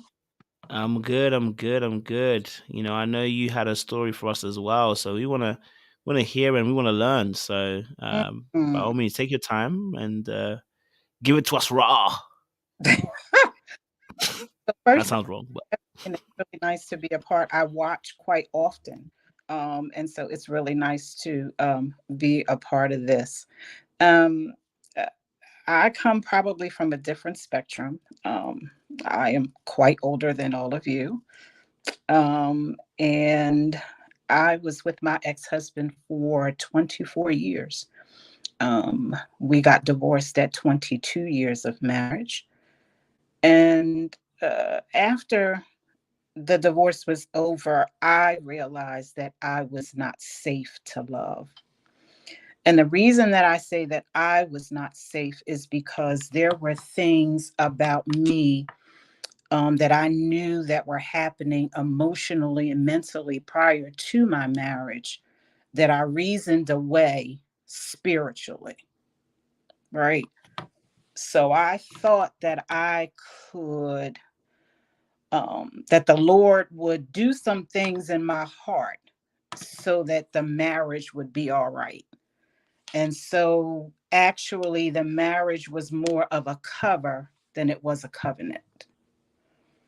And so it became this place where I could hide, so I thought, the things that I really needed to work on prior to the marriage.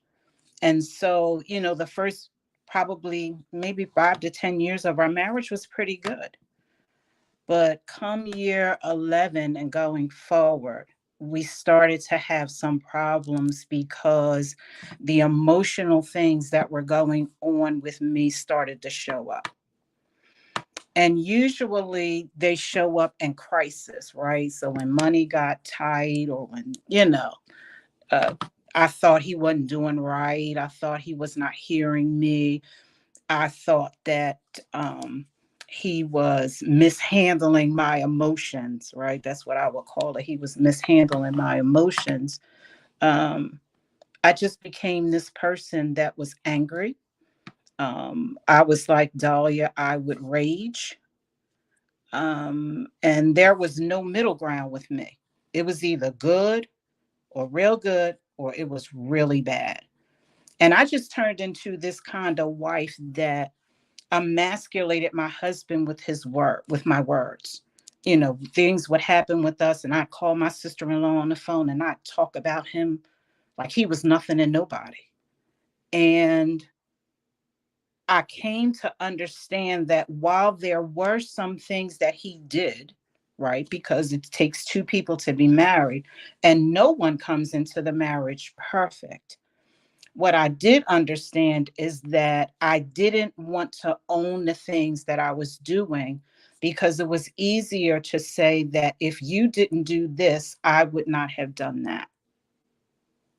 And it just became this real, come on, Sean, wave at me. Yo,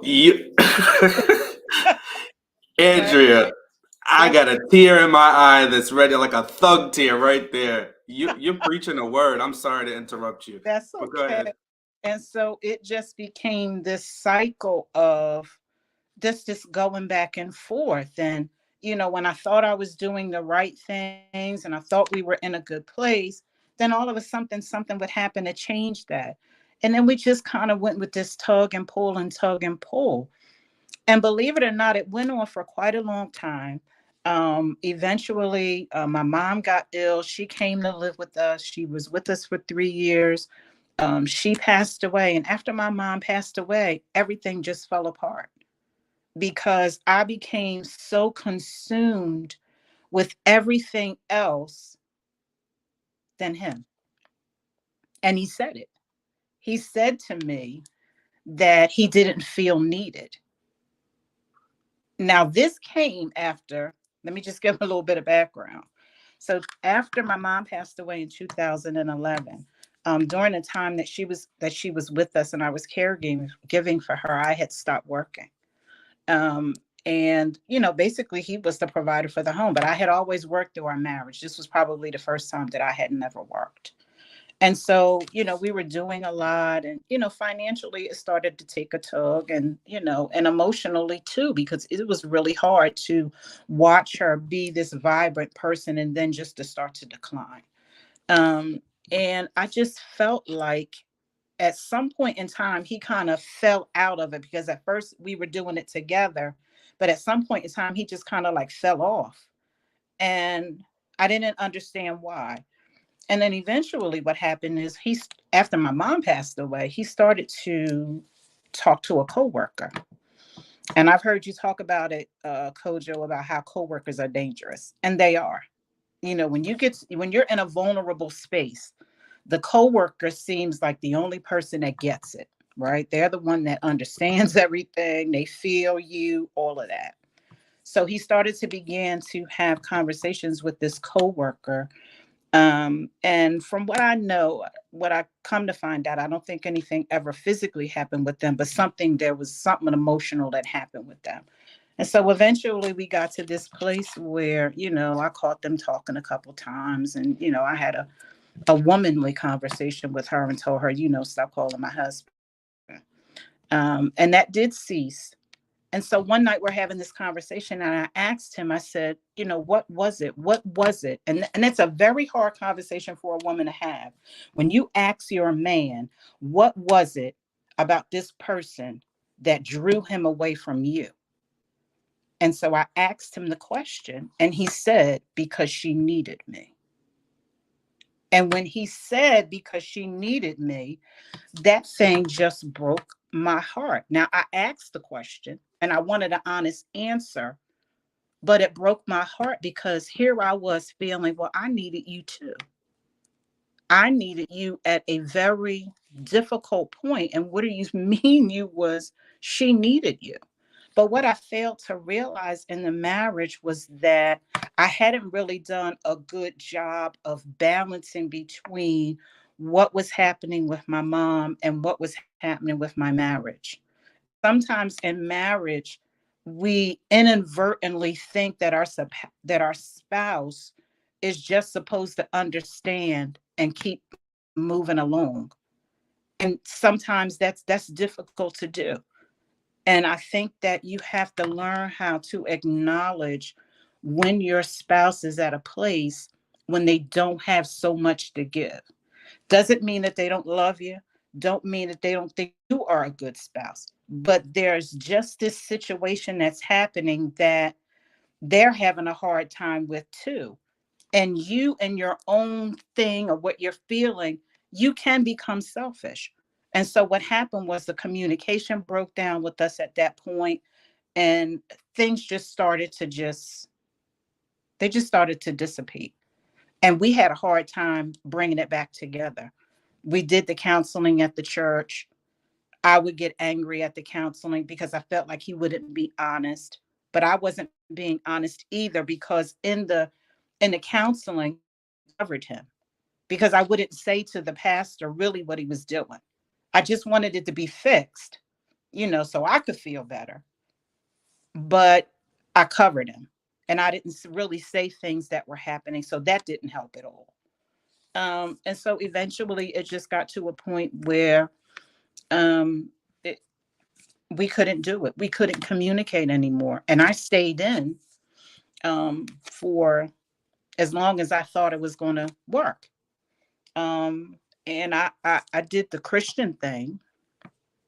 I prayed and fasted and read my word and said, God, what's going to happen here? And it took me a long time to get to the thought process that of divorce. Because I wanted it to work. I didn't want to feel like a failure. I'm supposed to be the woman of God, and I'm supposed to know the word, and I'm supposed to be able to fix it. I'm supposed to have that prayer that's going to touch his heart and, make things move. And, we're going to go give a testimony about, the goodness of God. But it didn't happen that way. I felt like Elsie, I think is her name Elsie, like she said, obligated. I felt obligated at a certain point because I just didn't want to fail anybody, and in particularly God. Divorce is that thing that they say, God hates divorce. But I started to feel like, well, does God hate that my heart hurts? Does God hate that I'm miserable? Does God hate that I don't feel loved? Does God hate that I'm angry all the time? Does God hate that I'm frustrated all the time?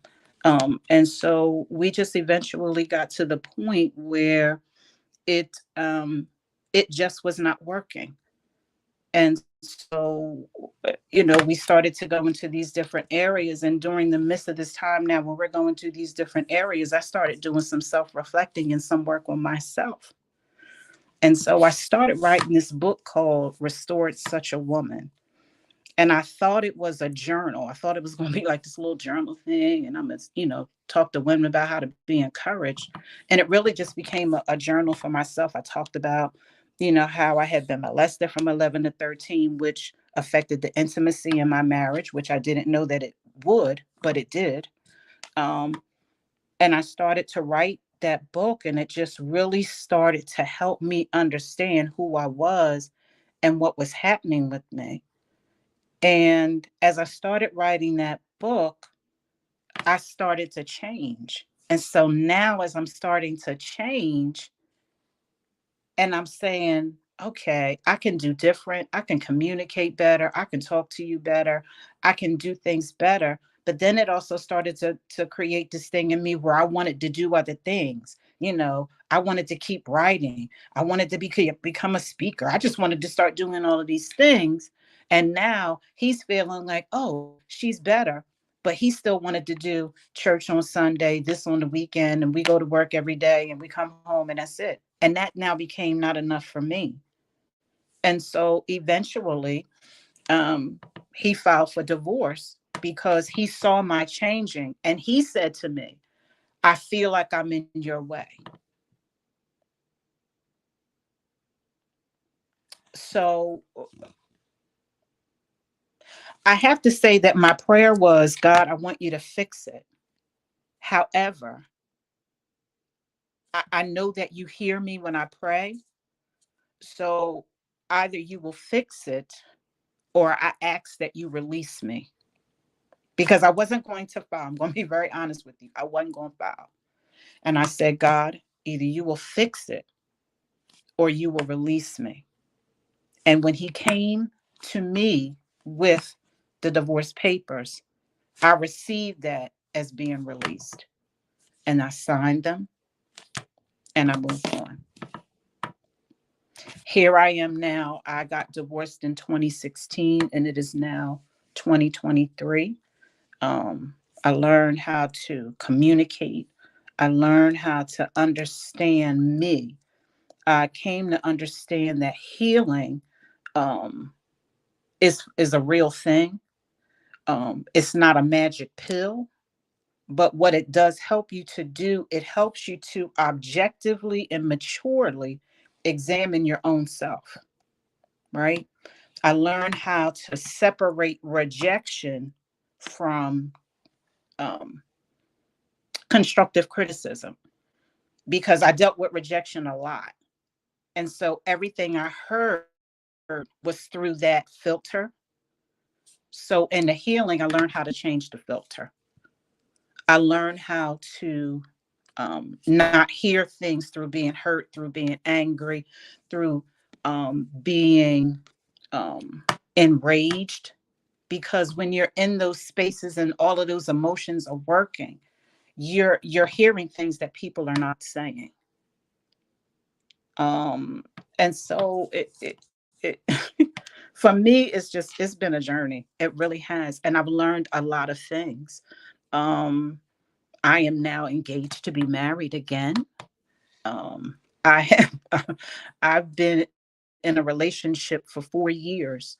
And in this 4 years, I've really come to understand how to treat him like a man, how to hear what he says, how to not hear what he says through my emotions, how that if I feel like I'm hearing something through his emotions, that I don't say anything at all.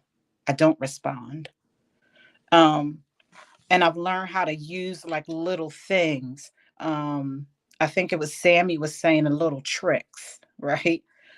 I'm not going to use the word tricks either, but I'm going to say there are little things that I've learned how to use when we're having conversations and I'm not sure of what he's saying. I'll say things like, let me see if I heard you correctly. And then I'll repeat what he says. So then I know that that's what he said.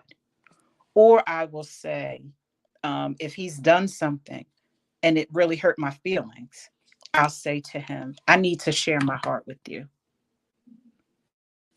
And I begin to share whatever that is. Or if I didn't get it, I'll say, help me understand. And what I found in doing those things is that when I say those buffers like that, it gives me a couple of minutes to get myself together before he responds so that I don't respond like in a way where I'm off or I'm really loud or I'm doing too much or I'm saying too much. I heard Elsie say something about submission, and I just wanted to throw this in about submission is that, I don't have a problem with submission. I just didn't know how to operate in it when I was married, but I don't have a problem with it.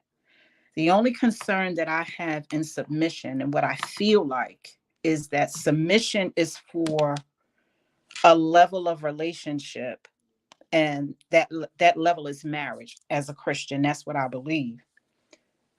And I think that when people get in trouble with it, they get in trouble with it because they're attempting to deal with it in a level of relationship that it's not designed for.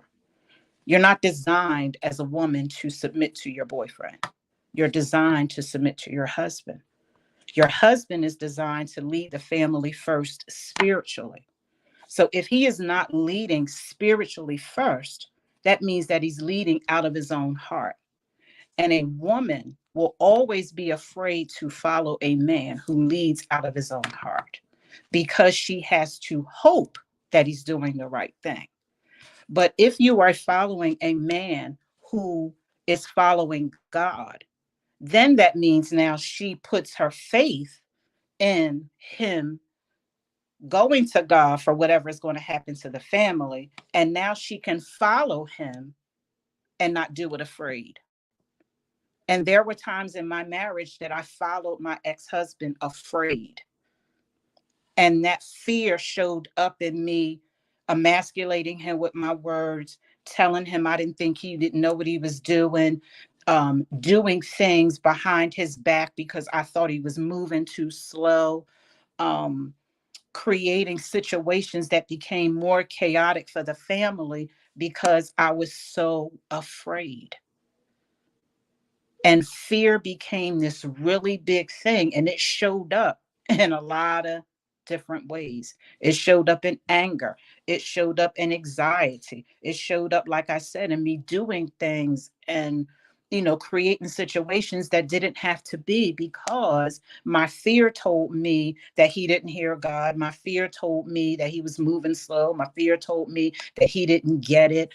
My fear would have me arguing with him about a suggestion that I made that he didn't take, or it would have me feeling like, well, what's wrong with you? I gave you this suggestion. What you doing? I know what I'm doing, right?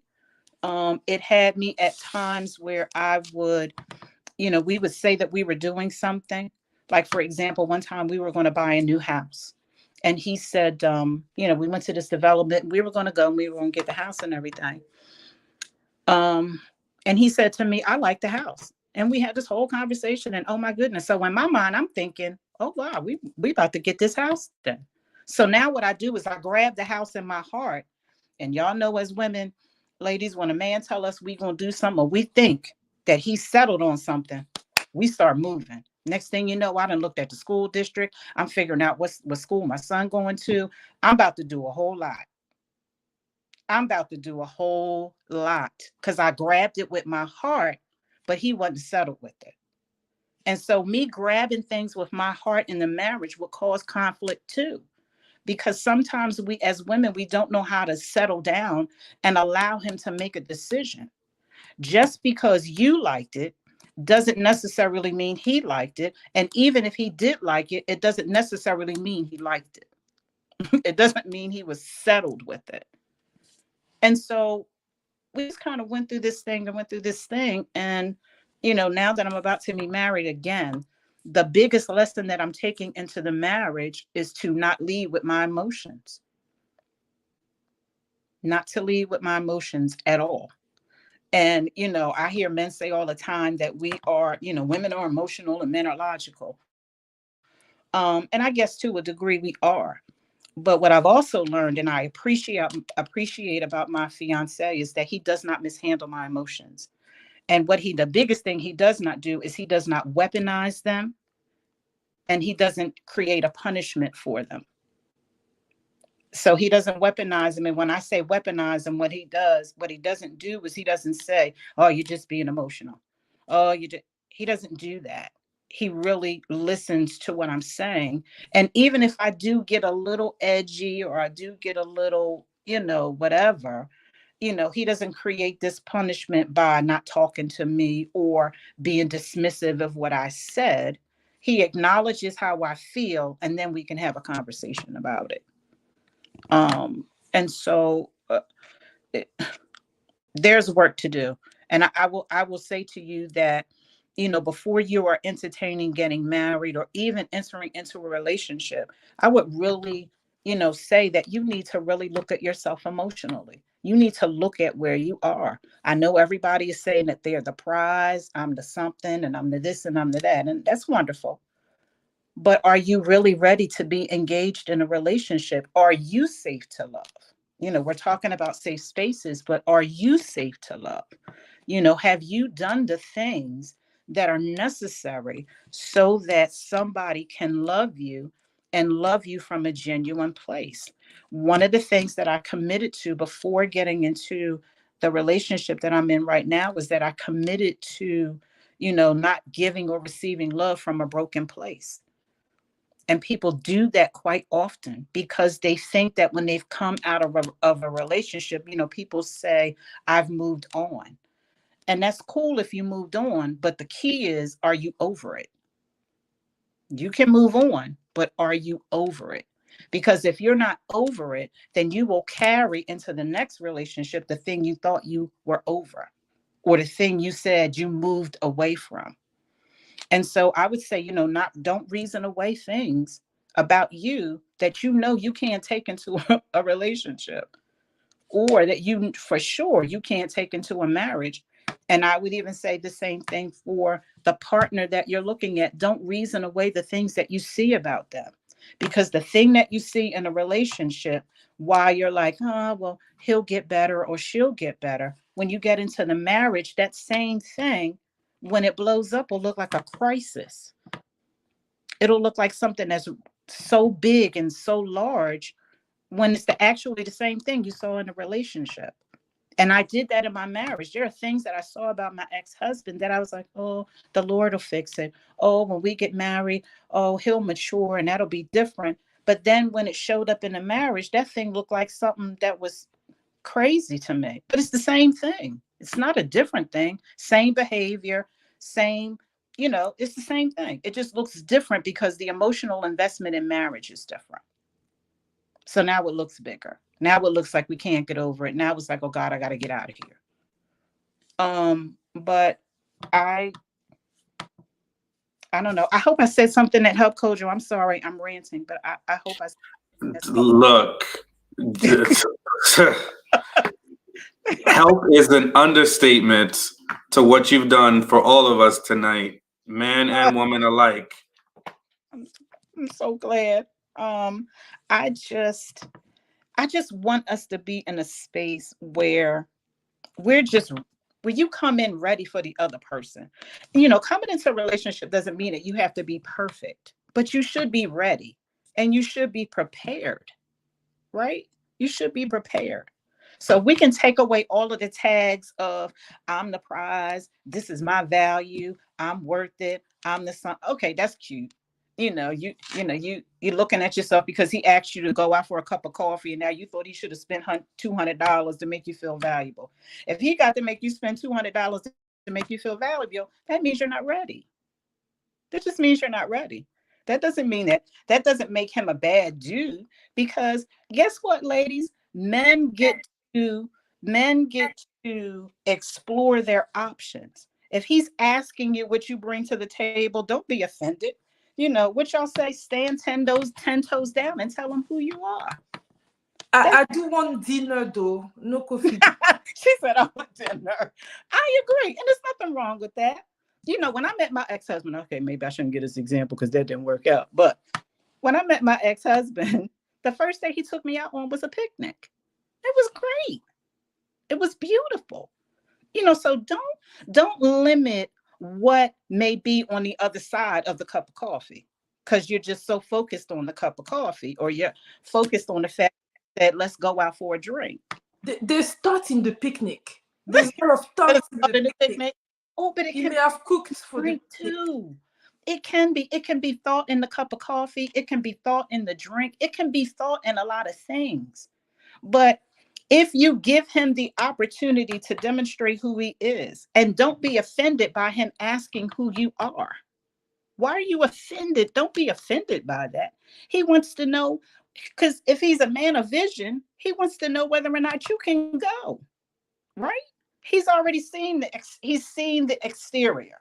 All right, he's past that. Most men are probably past that after the first 20 minutes after they see you. He saw your dress, he saw your shoes, he saw your hair, you put together. Okay, now when he says, what do you bring to the table? What he wants to know is, who are you at your core? Who are you as a woman? And who you are as a woman is not what you have produced. It is who you have become, right?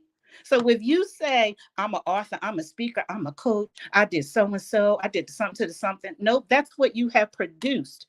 And what you have produced is not who you are. Who you are is that who you are as your core. At your core, are you a woman of integrity? Are you a woman who is trustworthy? Are you a woman of character?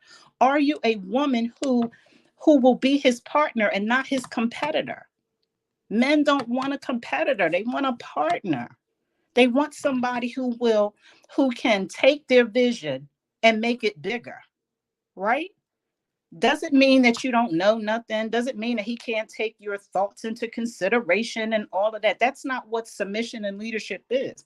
Submission and leadership is about him first leading the family spiritually, and you now doing the things behind him that will allow him to be focused spiritually. That's what you do in a submitted position. That's all you're doing. Everything else about who gonna buy the food, who gonna do this, you get the trash. Okay, that's other stuff. But that submission thing, that is about you being in a position to be able to allow him to cover the family spiritually without a whole lot of stuff going on the outside. So he can hear what God is saying, so he can know what it is. The Bible says that that husbands are to love their wives according to knowledge, so that their prayers are not hindered, right? Who wants to follow a man who is praying to God and God ain't listening to? Just saying. Not me. So I want him to be undisturbed. And that's what my submission does. Submission is not making a plate. Submission is not washing somebody's clothes. You got to go deeper, sis. You got to go deeper. Bruh, your leadership is not about she was made for you and you got to follow me and, all of the other silly things that I'm hearing. That's not leadership.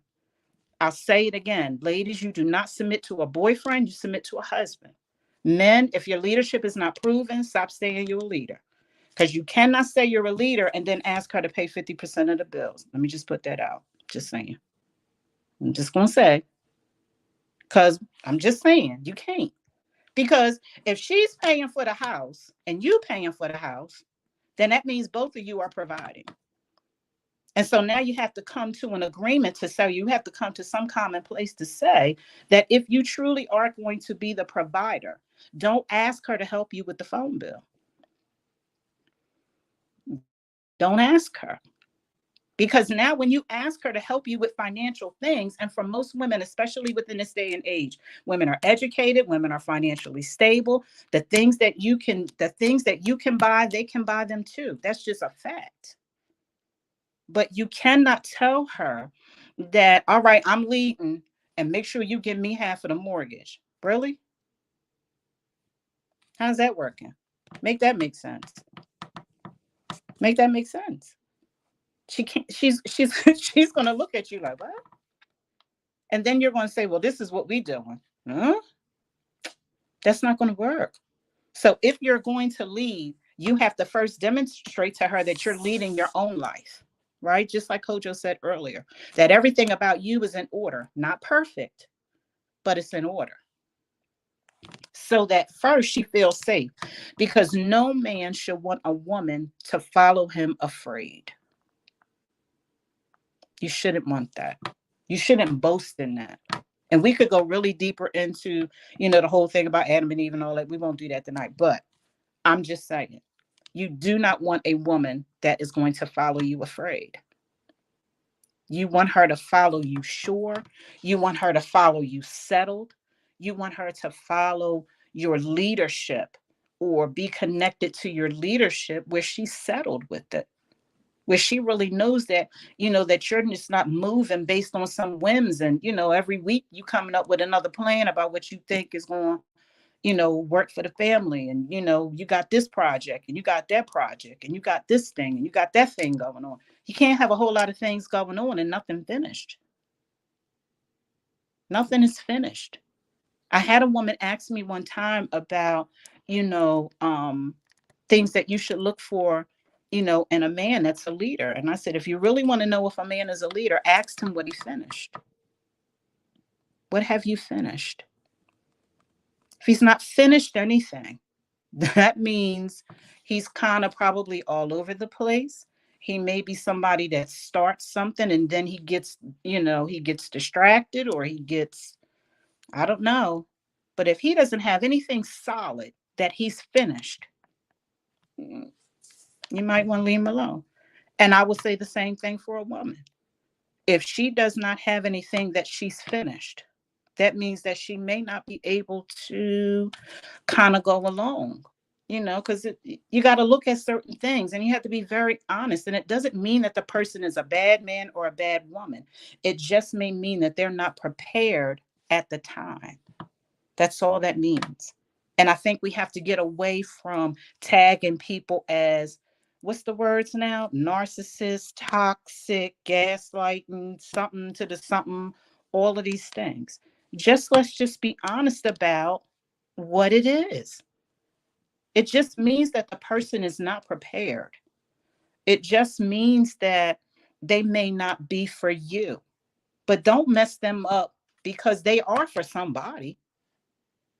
Just leave them alone. Don't mess them up because they are for somebody. They just may not be for you, and that's okay. So I think we just have to come together. We've mishandled each other's hearts. We both have to be accountable for what we have done, and we have to be honest. And when you come into a relationship with somebody, you need to be honest. You need to say what you can give emotionally and what you're not capable of. If a man says to you as a woman that he's not ready for a relationship, believe him. All he's saying is that I'm not ready. That don't make him weak. That don't make him, like he's vacillating all the time. That's a very mature statement for a man to make. And so as a mature woman, receive what he has said and move forward. Don't shame him for not being ready for you. Don't shame her for not being ready for you. Take it as a mature statement, a statement of honesty, handle it right, and move forward. All right, Kojo, I'm done now because you just sitting here, you ain't saying nothing. You didn't stop me. You just let me keep talking. Yeah, because we needed you to, I heard Donnie Hathaway, not Donnie McCurkin playing We Fall Down when you started with the 50-50. So we needed you to redeem yourself a little bit for the fellas. Listen. You got back up again. You got back up again with the toxic and the gaslighting. So you won us over again. I am a believer in everything. And the back and forth that I see, gosh, and my fiance and I have these conversations all the time about the manosphere and all of these things, and all the narratives and ideologies, because that's really all they are. They're narratives, ideologies, and a whole lot of rhetoric that gets a whole lot of likes and shares, and they're void of results, right? Nothing ever changes because we just keep going in circles having these same conversations. And I just think we need to listen to each other. I think we need to be honest about who we are when we come together. We need to be honest about what we can and cannot give. And that's okay. And stop shaming people for what they can't do for you. Because there's something that you can't do for somebody. Just be honest. How come y'all can't be generic? Why you just can't go out on a date? What happened to boy likes girl, girl like boy, boy asks girl out on a date? What happened to that? Why we got to go to $500? Why do we have? It's because the money's in the mortgage right now. That's why.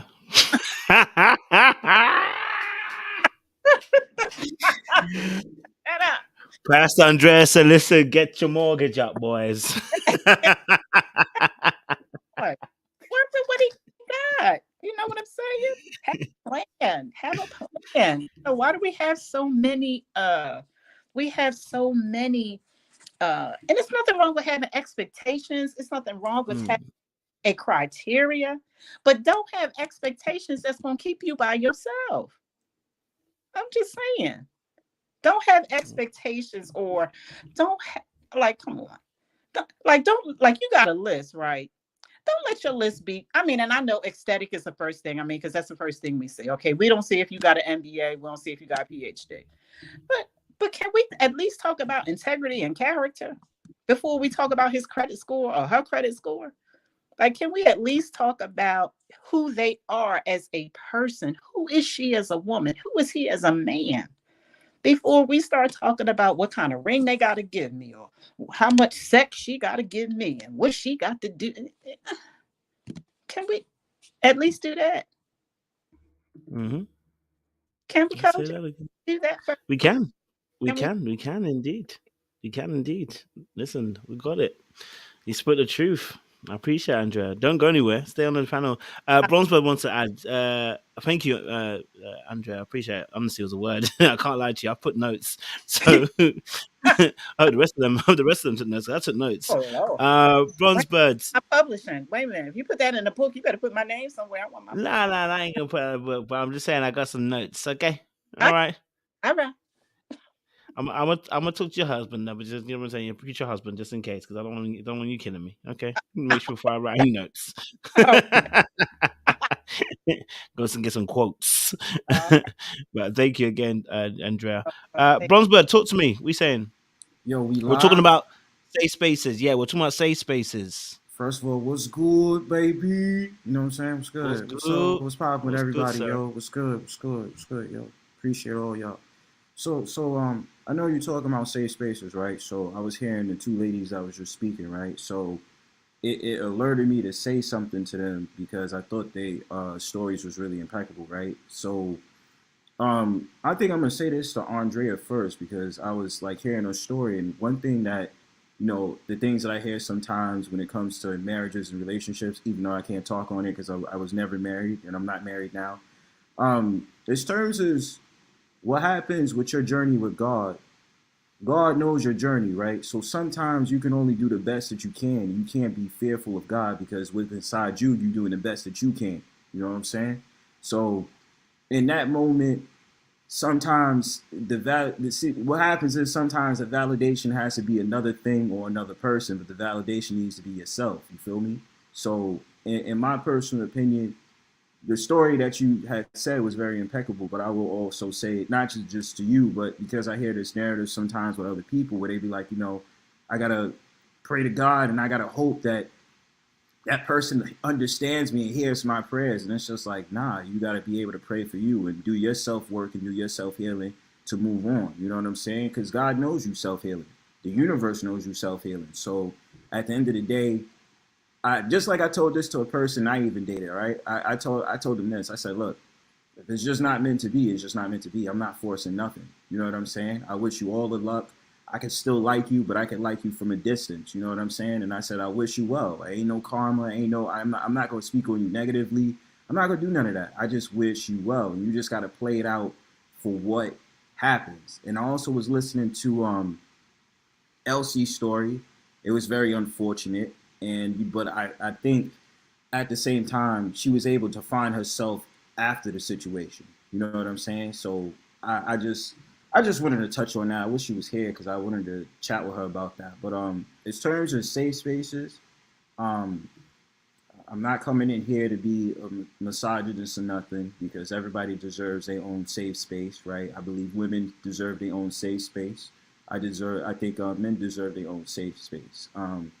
I just want to say on my guides as a man, the stories and the trials and tribulations I've been through, me being a mental health advocate, I've been trying to get men to say it's okay to see a therapist or to have a men's mentoring group. And it's kind of hard because there's times that I've invited even my friends to come to a men's mentoring group that I know of and that I daily participate in.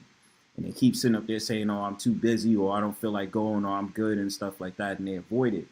And once I start really pushing the fact of the matter that I want more male groups for us as men, just to be fair, it's like, it's not like, it's like this. As soon as I say it, it's just certain people around me. And again, I'm not saying this to be a misogynist. They say, oh, well, what about us as women? And I'm just like, that's not the point.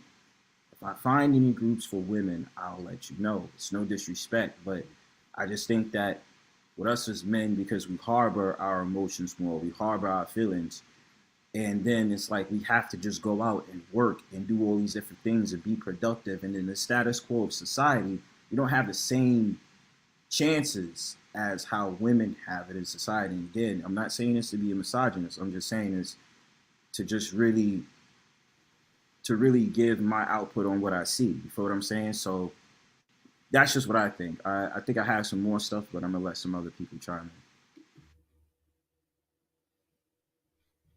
I appreciate it, bro. No, I appreciate your opinion. Thank you. I appreciate Bronzeberg. Corey, talk to me.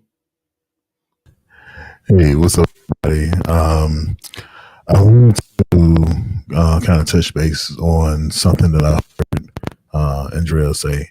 I want to make sure I understand it correctly. Were you saying that I caught the part where you were saying something about a man? Hold on, bro. Your thing is cutting in and out. Your mic is cutting in and out. Yeah, it's cutting in and out.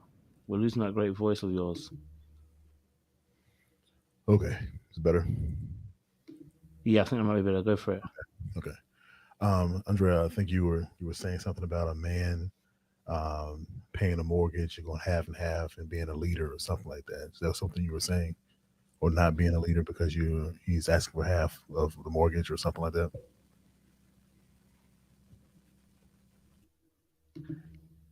Uh-oh. No, I'm not saying that he's not the leader. If he's paying only half of the mortgage. I think what I'm hearing in conversations a lot is that men will say, well, I want her to, men talk about their leadership and they talk about how they want a woman who will submit. And most times when what I hear is that women will say, well, if I'm providing half and you're providing half, then where's really the leadership at? Like who really is the head of this house? And so I think that when men are making that decision, because provision, and I'm coming from a Christian standpoint, so let me preface it with that provision is really the responsibility of the man, right? That was his lot. He was the one who was told now that he would have to work from the sweat of his brow, right? Because of the spiritual breakdown that happened in the garden. So his lot became having to be the provider, and Eve's lot became what she experienced in childbirth. So if a man uses that as his premise to say that he is the provider, then he has to walk that word out. If you're not using that as your premise, then if 50-50 is good for you, then yes, then that works.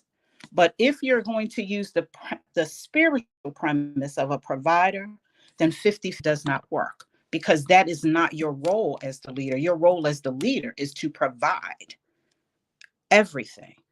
Adam's role was to tend to the garden. He was to provide for it, right?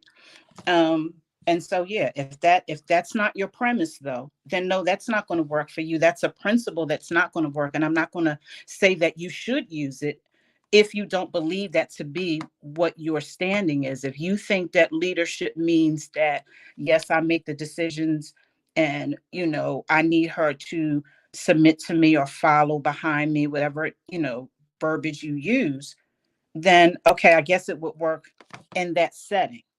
But again, if you're going to use biblical principle, then no, it's not 50-50, because the provision is the responsibility of the man. Okay. I do agree with you on certain terms, what you're saying. When you're speaking about the man having provision, the man being a provider, I think that is the key to the conversation. However, I don't think it can be a take it or leave it when it comes to money, because a man can provide in so many other ways besides monetary. So when we're talking about 50-50 finances, yes, that's a piece of it.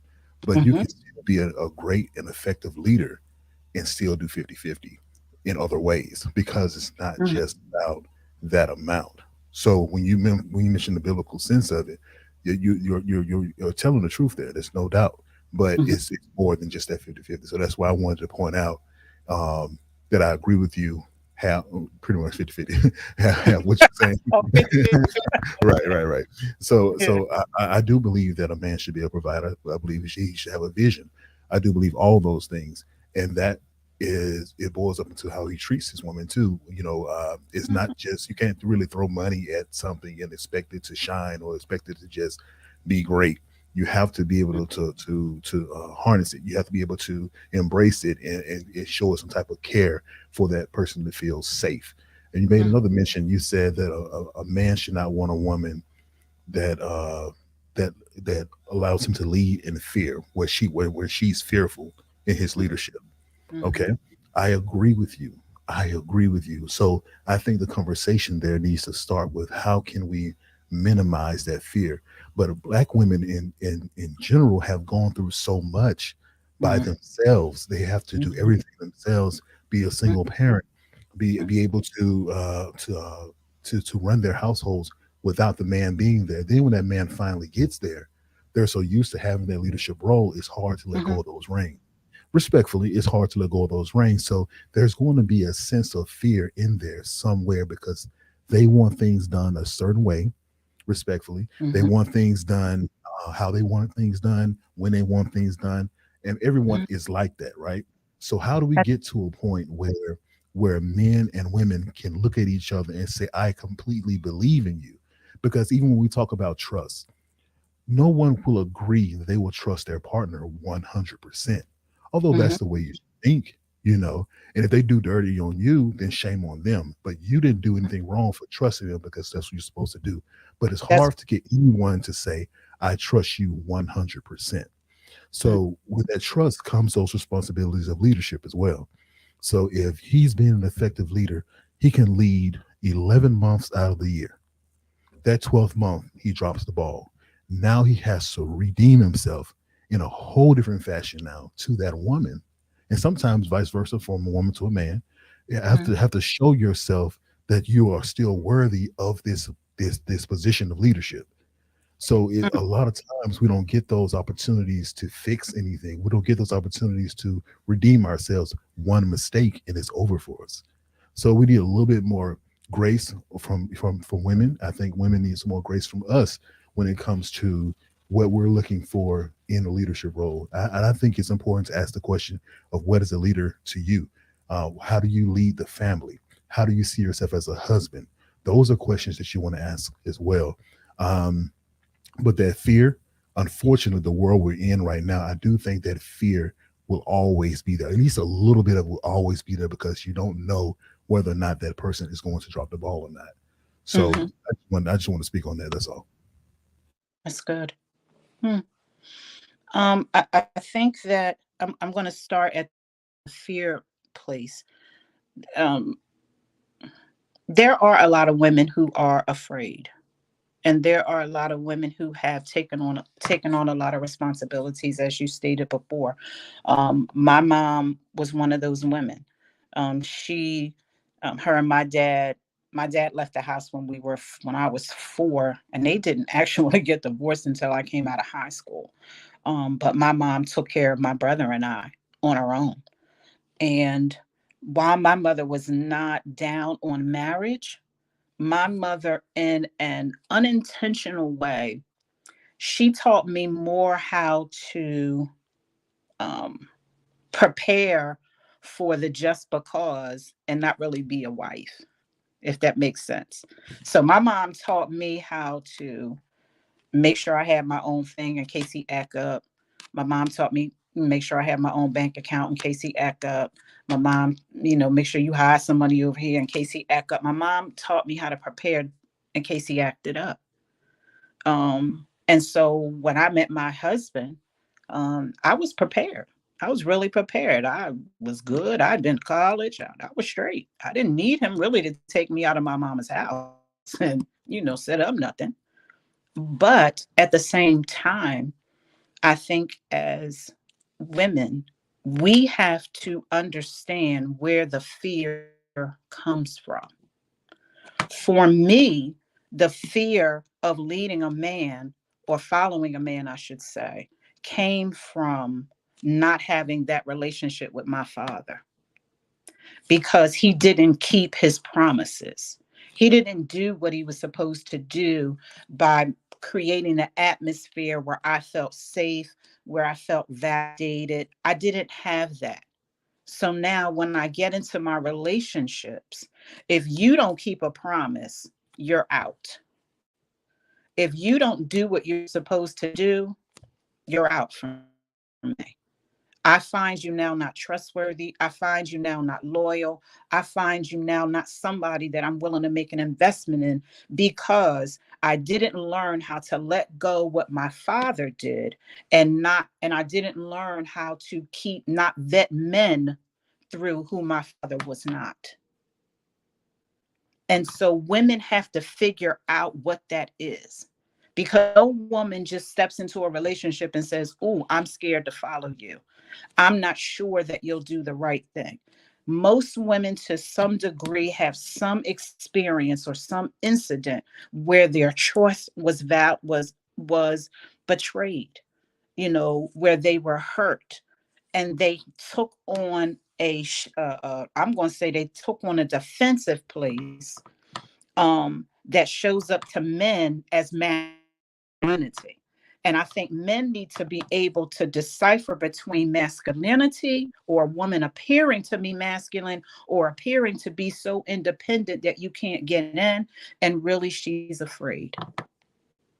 And women have to be honest about it.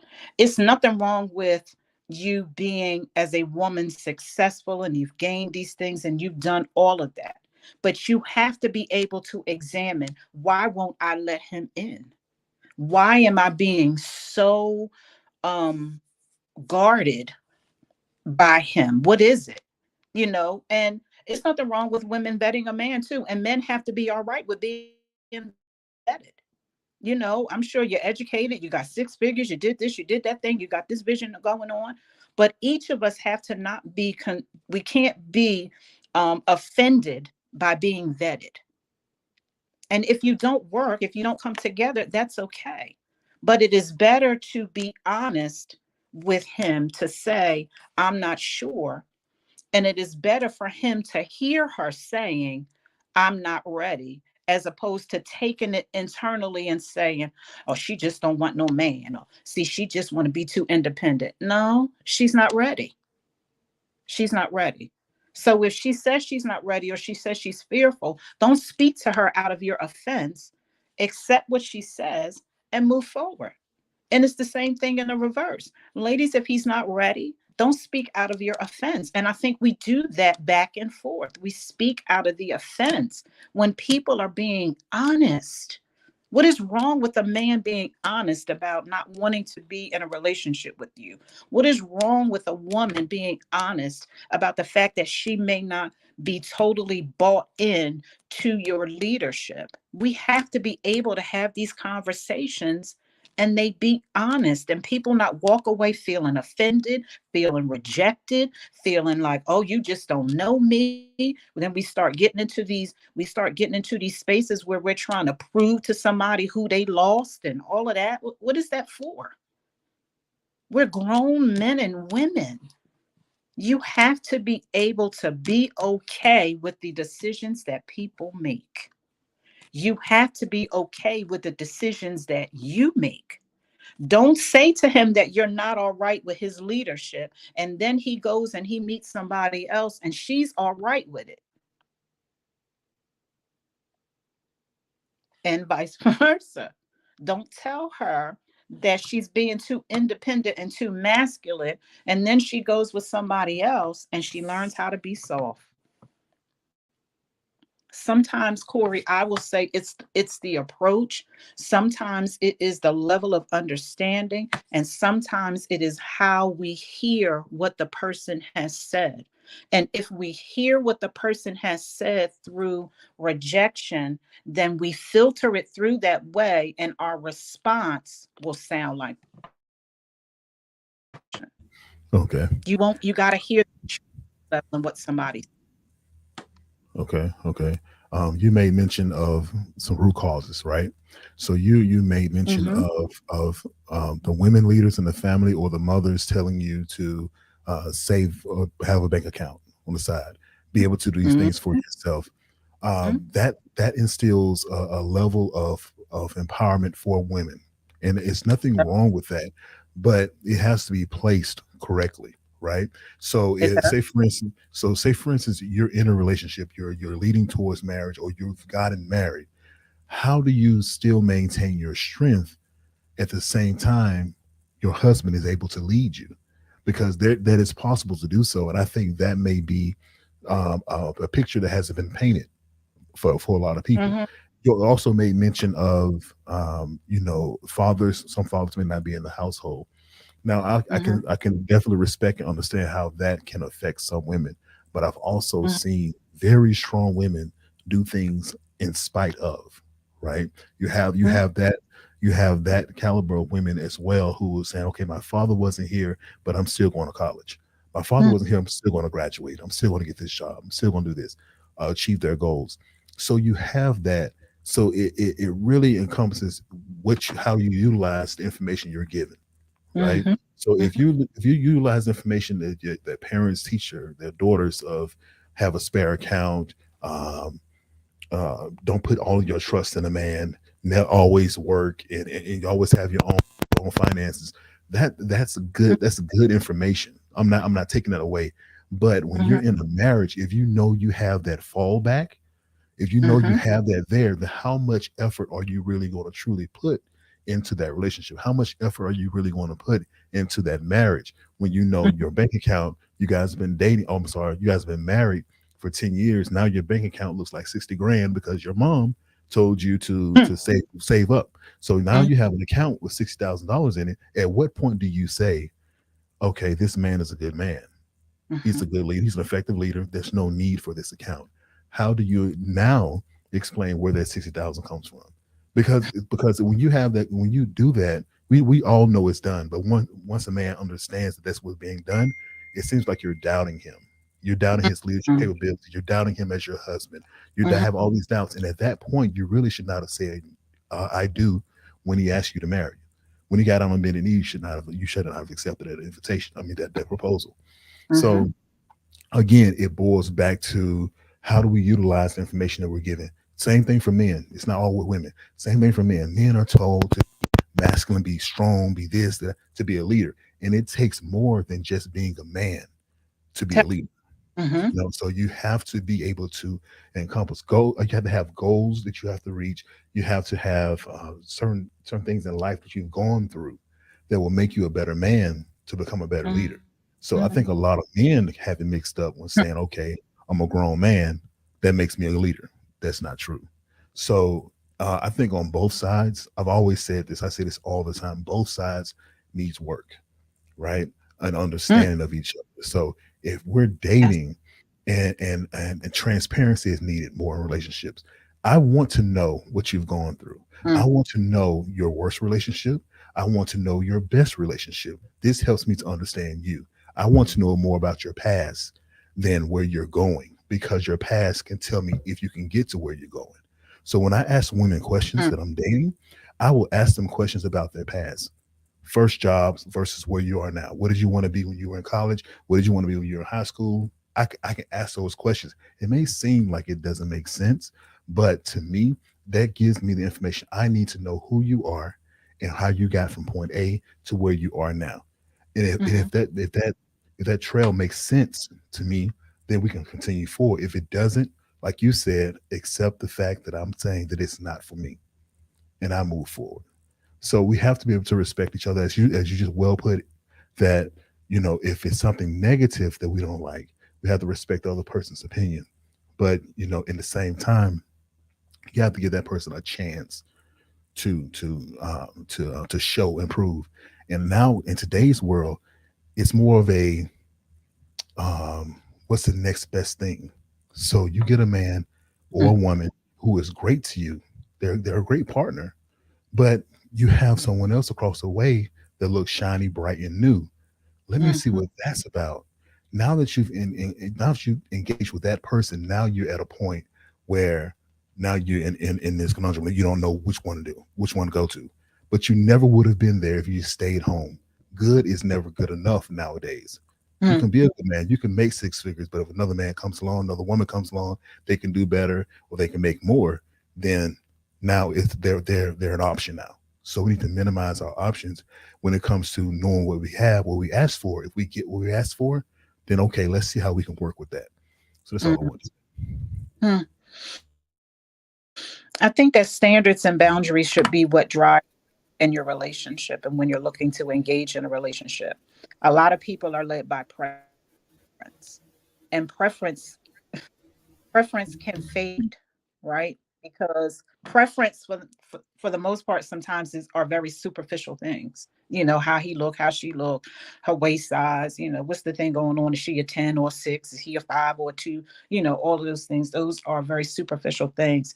And so the questions that you're asking, Corey, are questions that, you know, depend upon whether or not a person feels vulnerable enough to give you those answers, right? One of the things I'll say about my fiance is that he has made deposits. And I think in relationship, you have to make deposits. You have to make deposits in ways that allow that partner to feel comfortable with the things that you want to know about them.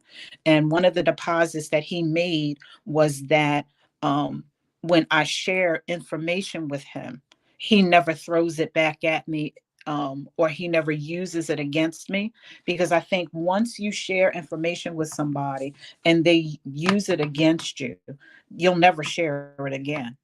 And I know one thing from men is that once a man shares a very vulnerable, hurtful, or he becomes very transparent with you, that if you mishandle that information, he will never do it again. Or it may take him a long time to do it again. And it is the same thing with women. And so we have to learn how to handle each other. And we don't do that very well because we come in looking for, what am I going to get? What am I going to get? And we're very reserved, or we kind of hold back a little bit about what we give. And people want to know, when you're coming into a relationship, you want to know what he's bringing. And you have to be willing to be vulnerable. You got to be willing to be honest and just say what it is. You know, now there are some things that happened in my past that I did not readily share with my fiance until some time in. We've been together 4 years now. So there's things that I've shared with him, and I feel very comfortable being vulnerable with him because he's not misused anything. He's not taken any information and used it against me. He's not looked at the things that I've shared with him and thought, ooh, why she do that? Or, ooh, that's something you did. He took it. He honored it as honest, you know, he honored it. And so he made that deposit, and he is consistent with that. And so I think you have to learn how to be consistent with people. You just got to learn. You got to learn each other, and you got to be willing to set boundaries. You got to be willing to create this place of communication where both people can be honest, and you know, and take people will take the information as they need it. You know, if it's too much, be honest to say, that's too much. I don't think that I can do that. Be honest about what you can and cannot give a person. And I think if you're honest about that, and the person can maturely receive that from you, I think that will probably save a lot of time with people feeling like they wasted time with somebody, or they invested more than the other person, or whatever the case may be. Let's just be honest from the beginning and say, this is where I am. This is who I am. And doing it within reason. I mean, don't just throw everything out there, but just in stages, you know, within your relationship, and as you're going along and as you're learning that person. And when you get to the place where you're figuring out, like, I can't give that. I don't think I can do that. I think that there's some things that maybe she may need to work on. There's some stuff I may need to work on. Then just be honest to say that. And I appreciate it, Andrea. We've got Simon also in the chat. Thank you very much, Andrea. I appreciate it. And Corey, that was good conversation as well. I can see the audience are engaged as well. So it's good conversation we're having. So I appreciate it. Simon, welcome to the chat. I think you're on mute. Oh, there you go. That's it. Fantastic. Yeah. How you doing, Yes. Captain? Yes, Luke. Yeah, Captain. What's up? What's good, man? We're talking about safe spaces in relationships and marriage. You know, and there's been some great conversation. Andrea gave us some great points. Dahlia's given some great points. Sam, Corey's now joined and give us some great points. What's your thoughts on this conversation? Yeah, well, I'll give you my viewpoint in terms of being married for 10 years. Okay. So let's start from the beginning. Let's go from A. You need to find a woman that is actually on your page. That's not actually that complicated, but people make it complicated. And people make it complicated from a man's point of view, and they make it complicated from a woman's point of view, because they listen to other people about what they want. And the fact of the matter is what's going to actually happen is someone's going to actually just walk into your life, and you're going to figure that out. It's going to be that straightforward. It's not that complicated. Someone will walk into your life, and then you'll figure it out. It doesn't take 3 months. It doesn't take 6 months. It doesn't take a year of figuring out. It doesn't take dating. It doesn't take any of that. They will literally just walk into your life, and suddenly you'll realize that's the person I need to be with. Anything apart from that becomes a complication. And this is why we have these conversations about complications, because people are not gauged with themselves. Like you really need to be one with yourself before you can even be with somebody else.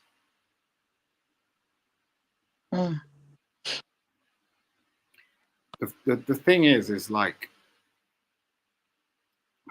yo, there's no coach out here that can teach you how to do this. There's no, even your parents can't do it. I mean, that's why we walk out of the house, right? We want to run out of the house at like 16, 18, try and figure out our own lives. That's what we want to do, right? Where'd you get that from? Because innately you feel something, and it doesn't really matter how prestigious your parents were. They could be astronauts. They could be the first person on the moon, first president. It doesn't really matter. You're always gonna. What I say is, I speak to a lot of people on a day-to-day basis.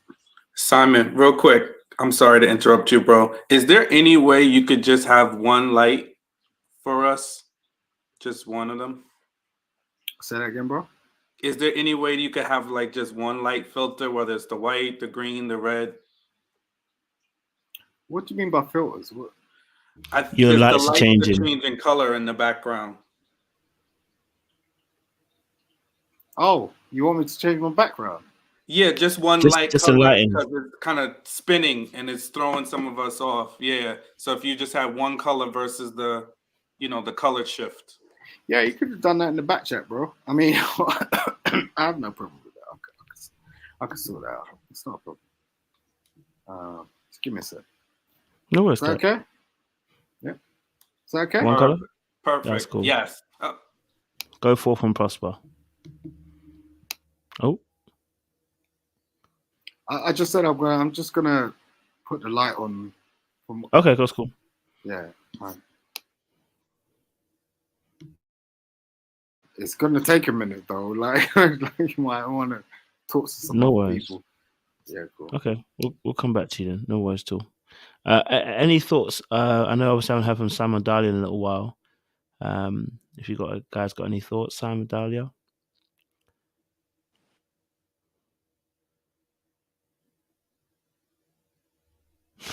Oh wait, Sam, you're muted.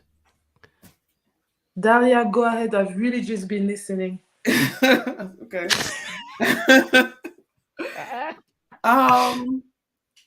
So much. Okay. First of all, thank you very much, Andrea, for speaking. I said this in a comment earlier, but I really do think you have the gift of exhortation.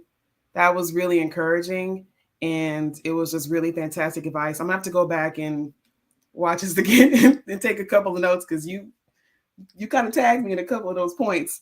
I will say that earlier in the chat there was a comment made about therapy, especially within the church, that I thought was an interesting point because I felt like some of the people there weren't really listening to what you were saying. I thought you made a really great salient point where you were saying that as you were doing your couples counseling, you weren't really being honest with yourself, with your husband, or with your pastor to be able to actually have a really good counseling session. So nobody was getting help by that.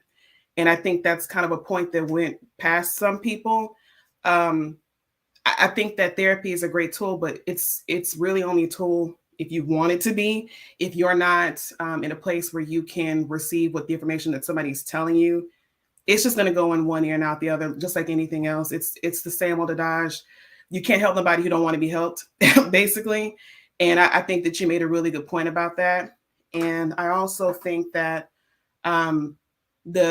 you kind of touched on this a little bit, and we don't have to get into it, but you had mentioned before that you were taken advantage of as a child. And I would imagine that also played a huge role in how you saw men in particular. And I had something similar happen to me, but I was older, and it absolutely does affect how you view men. And I didn't even realize that until somebody else had to tell me that. It didn't even dawn on me. And I think that's, I bring that up just to say that I do think that there is a level of healing that a person does need to have really before they should be entering into even dating, just because you're not even going to really be able to get into a proper vetting process because, like you were saying earlier, everything is distorted and filtered through whatever traumatic life experiences that you had prior. And if you can't even see those blind spots, if they're not made aware to you, you're going to keep falling into the same traps over and over and over and over again. And I think it's useful just to at least have a couple of conversations with people saying, hey, what do you see? Even if it's not with a therapist, with a friend, just saying, okay, what are you seeing in me that you think that I'm doing that's not beneficial to me? Just so you can be made aware of it and see if that's something that you need to work on before you start going down that road of dating somebody and opening up your heart to people, because you can do real damage to somebody else. You can do real damage. And those are really the only 2 points that I felt that just kind of stuck in this initial conversation. I appreciate it, Dahlia. Sean, do you want to add anything? No? Okay. Simon, go for it. I don't really think you can add damage. I think that's something women think about. You know, like in one of my relationships, from the outset, I think she was defensive. Mm-hmm. Just based on the fact that she had a relationship prior, and it went wrong.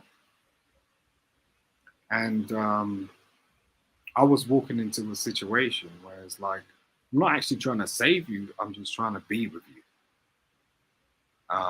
But she didn't really see it like that. And the thing is, you know, we ended up having a child and all the rest of it. But it's problematic. I mean, it continues to go on. Like in terms of, I don't know if men treat things like this, but women do to an extent. You can't get away from the fact that if someone has laid down with you, and whether you've had a child with them or not, you need to be like very aware of what that's actually doing. It's an impression. It's like, this is like 2023. I keep saying, it's not something you want to sort of just take lightly, because at the end of the day, I don't even have to lay down with a woman. I have conversations on the phone with women, and then they turn around to me and talk to me about people that have had impressions on them, and I've got nothing to do with it. But they, you know, if they're trying to be part of my life, I'm like, why are you talking to me like that? Like, I don't even know these people. I don't even no contact, right?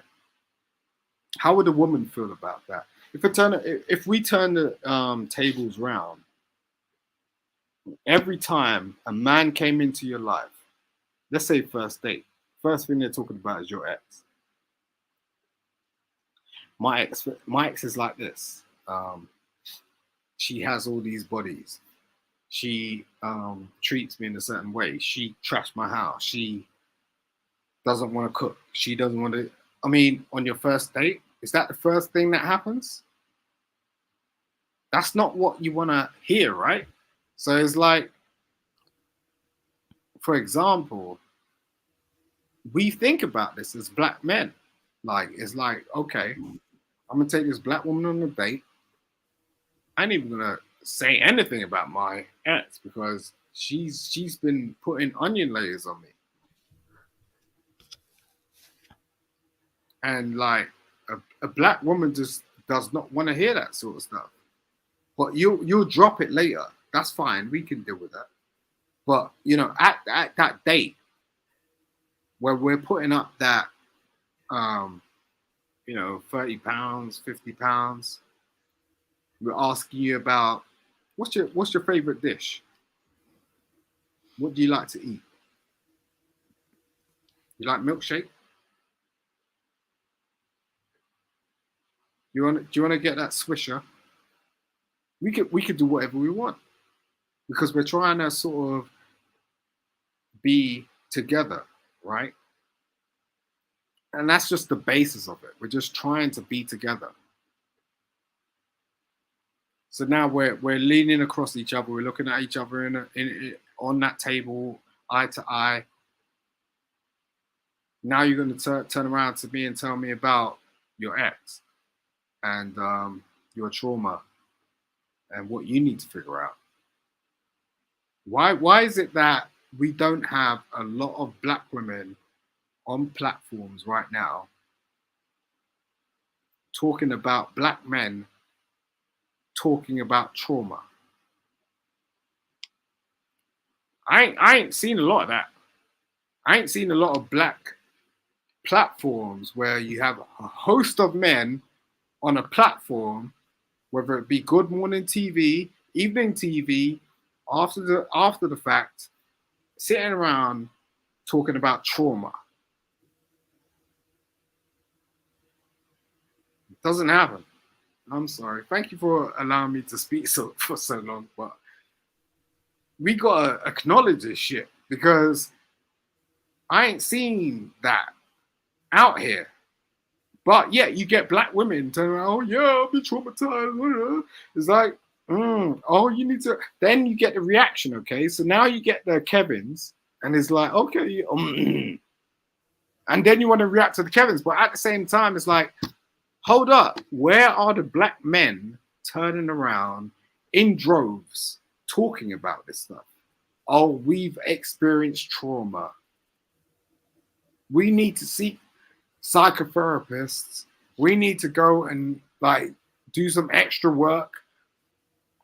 We're BBMs. I ain't seen no black men going out in Europe, in France, trying to enhance their stuff. They go to Turkey for their airline. What? Simon, so is in terms of the topic, are you feeling that men don't have, are you trying to say men don't have enough safe spaces? Is that where you're going? We're trying to understand. No, it's not safe spaces. We just are very disaligned in terms of like, you got to sort of think about it for a second in terms of, we want to be with black women, but the disconnection is just like miles. It's like when you're a teenager and you're trying to sort of accomplish a 1 meter sort of new record. You may have a woman on the sideline sort of cheering you up, but she's never going to be on the sideline trying to sort of be with you, trying to do the same race. What it is they're always cheering you on, but they're never by your side. That's the difference. It's not sort of like, you know, whether it's here or there, but it is what it is. You know what I mean? But we do need to sort of get to a point where we feel. I think like as a black man, I'd love to have a black woman by my side who's aligned. That means getting in the damn swimming pool. I don't want you talking about like your weave and like, you know. Hey, what's going on? Wait, hold on. I'm gonna stop there. Simon, I'm gonna stop you there because you was going to go somewhere. You know what? I was willing to detain it, but we're going somewhere. Yeah, that's cool. No. You know what I mean? Like it's not like we're going deep, but I just don't know where you're going because we're talking about safe spaces within marriage, and for the last 10 or so minutes, you haven't spoke about safe spaces. That's the only thing. I'm just, you know what I mean? I'm willing to welcome anybody on this platform, but you were well off target, and it was going to a particular place I didn't think it needed to go because it's got nothing to do with the conversation we're talking about today. We're talking about safe spaces. Yeah, and I'll explain how I leaned into what you was talking about. The safe space is your home. So the safe space is where you are at with that person. Mm-hmm. Does that make sense? Mm-hmm. Yeah. So everything I was speaking about was a branch or a tree in comparison to what actually happens, because what happens is when you live with somebody, all these things you have conversations about, and you have realistically your innate personality where you may have come from. So you may have accomplished certain things, you may have certain qualifications, you may have certain aspirations and dreams. And the thing is like when you meet somebody and you bring them into your house, it becomes like, are you aligned with this tree that I've sort of, because it takes a lot, right? Because you have to leave your house, like you're with parents initially, so you come from a parenthood, and some sort of understanding and some sort of cooperation knowledge, where it's like people have taught you something, and you can't get away from that. That's your religion. You may sort of like be thinking, oh, I need to be married, I need to, you know, do this and certain, and you've got to satisfy your past. You can't dissatisfy your past, really, because it becomes a problem in the future, and everyone thinks about that. So that was where I would say I wasn't trying to detract from what you were saying. I appreciate you, bro. I'm just saying that's where it was. What's up, David? Salute. Okay. I appreciate it. Thank you, Simon. Thank you. Well, you know what? We've reached the 3-hour mark. You know, we've brought it to a beautiful close. You know, I think it's a perfect time to end. You know, someone get Sean to do the benediction and bring this beautiful conversation to a close. I almost want to defer my benediction to Andrea because she just, you know, Feel free. delivered a word.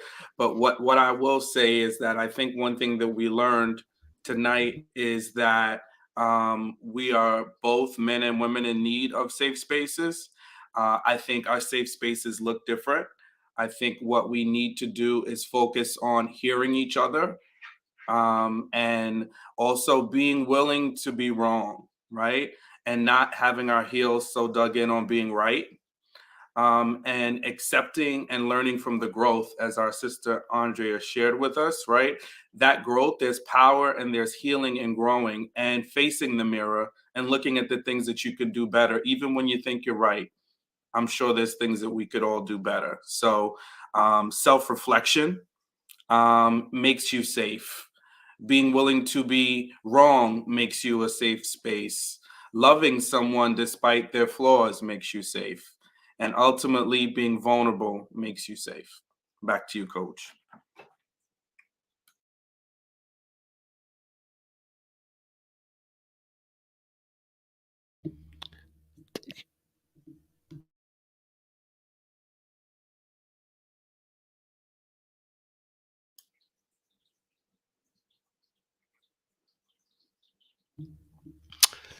Thank you, Sean.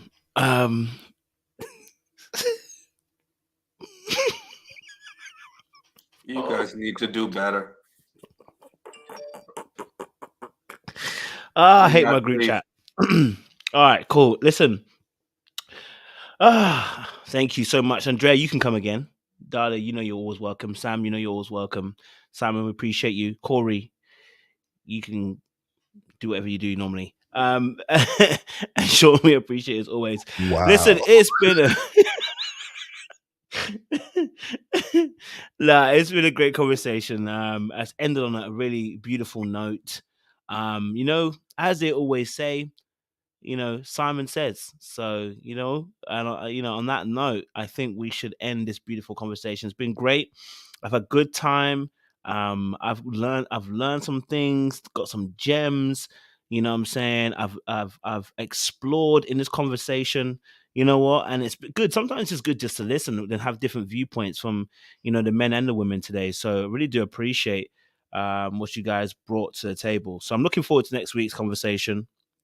I haven't determined a subject yet. If you guys have a subject that's burning, or there's something that needs to be addressed within our community, i.e., Black people, then, you know, send me an email or shoot me an Instagram or whatever, and we can get it on the list so we can start talking about it, because we do want to have some really good conversations, and try to, you know, serve the community with the conversations we're having. So, honestly,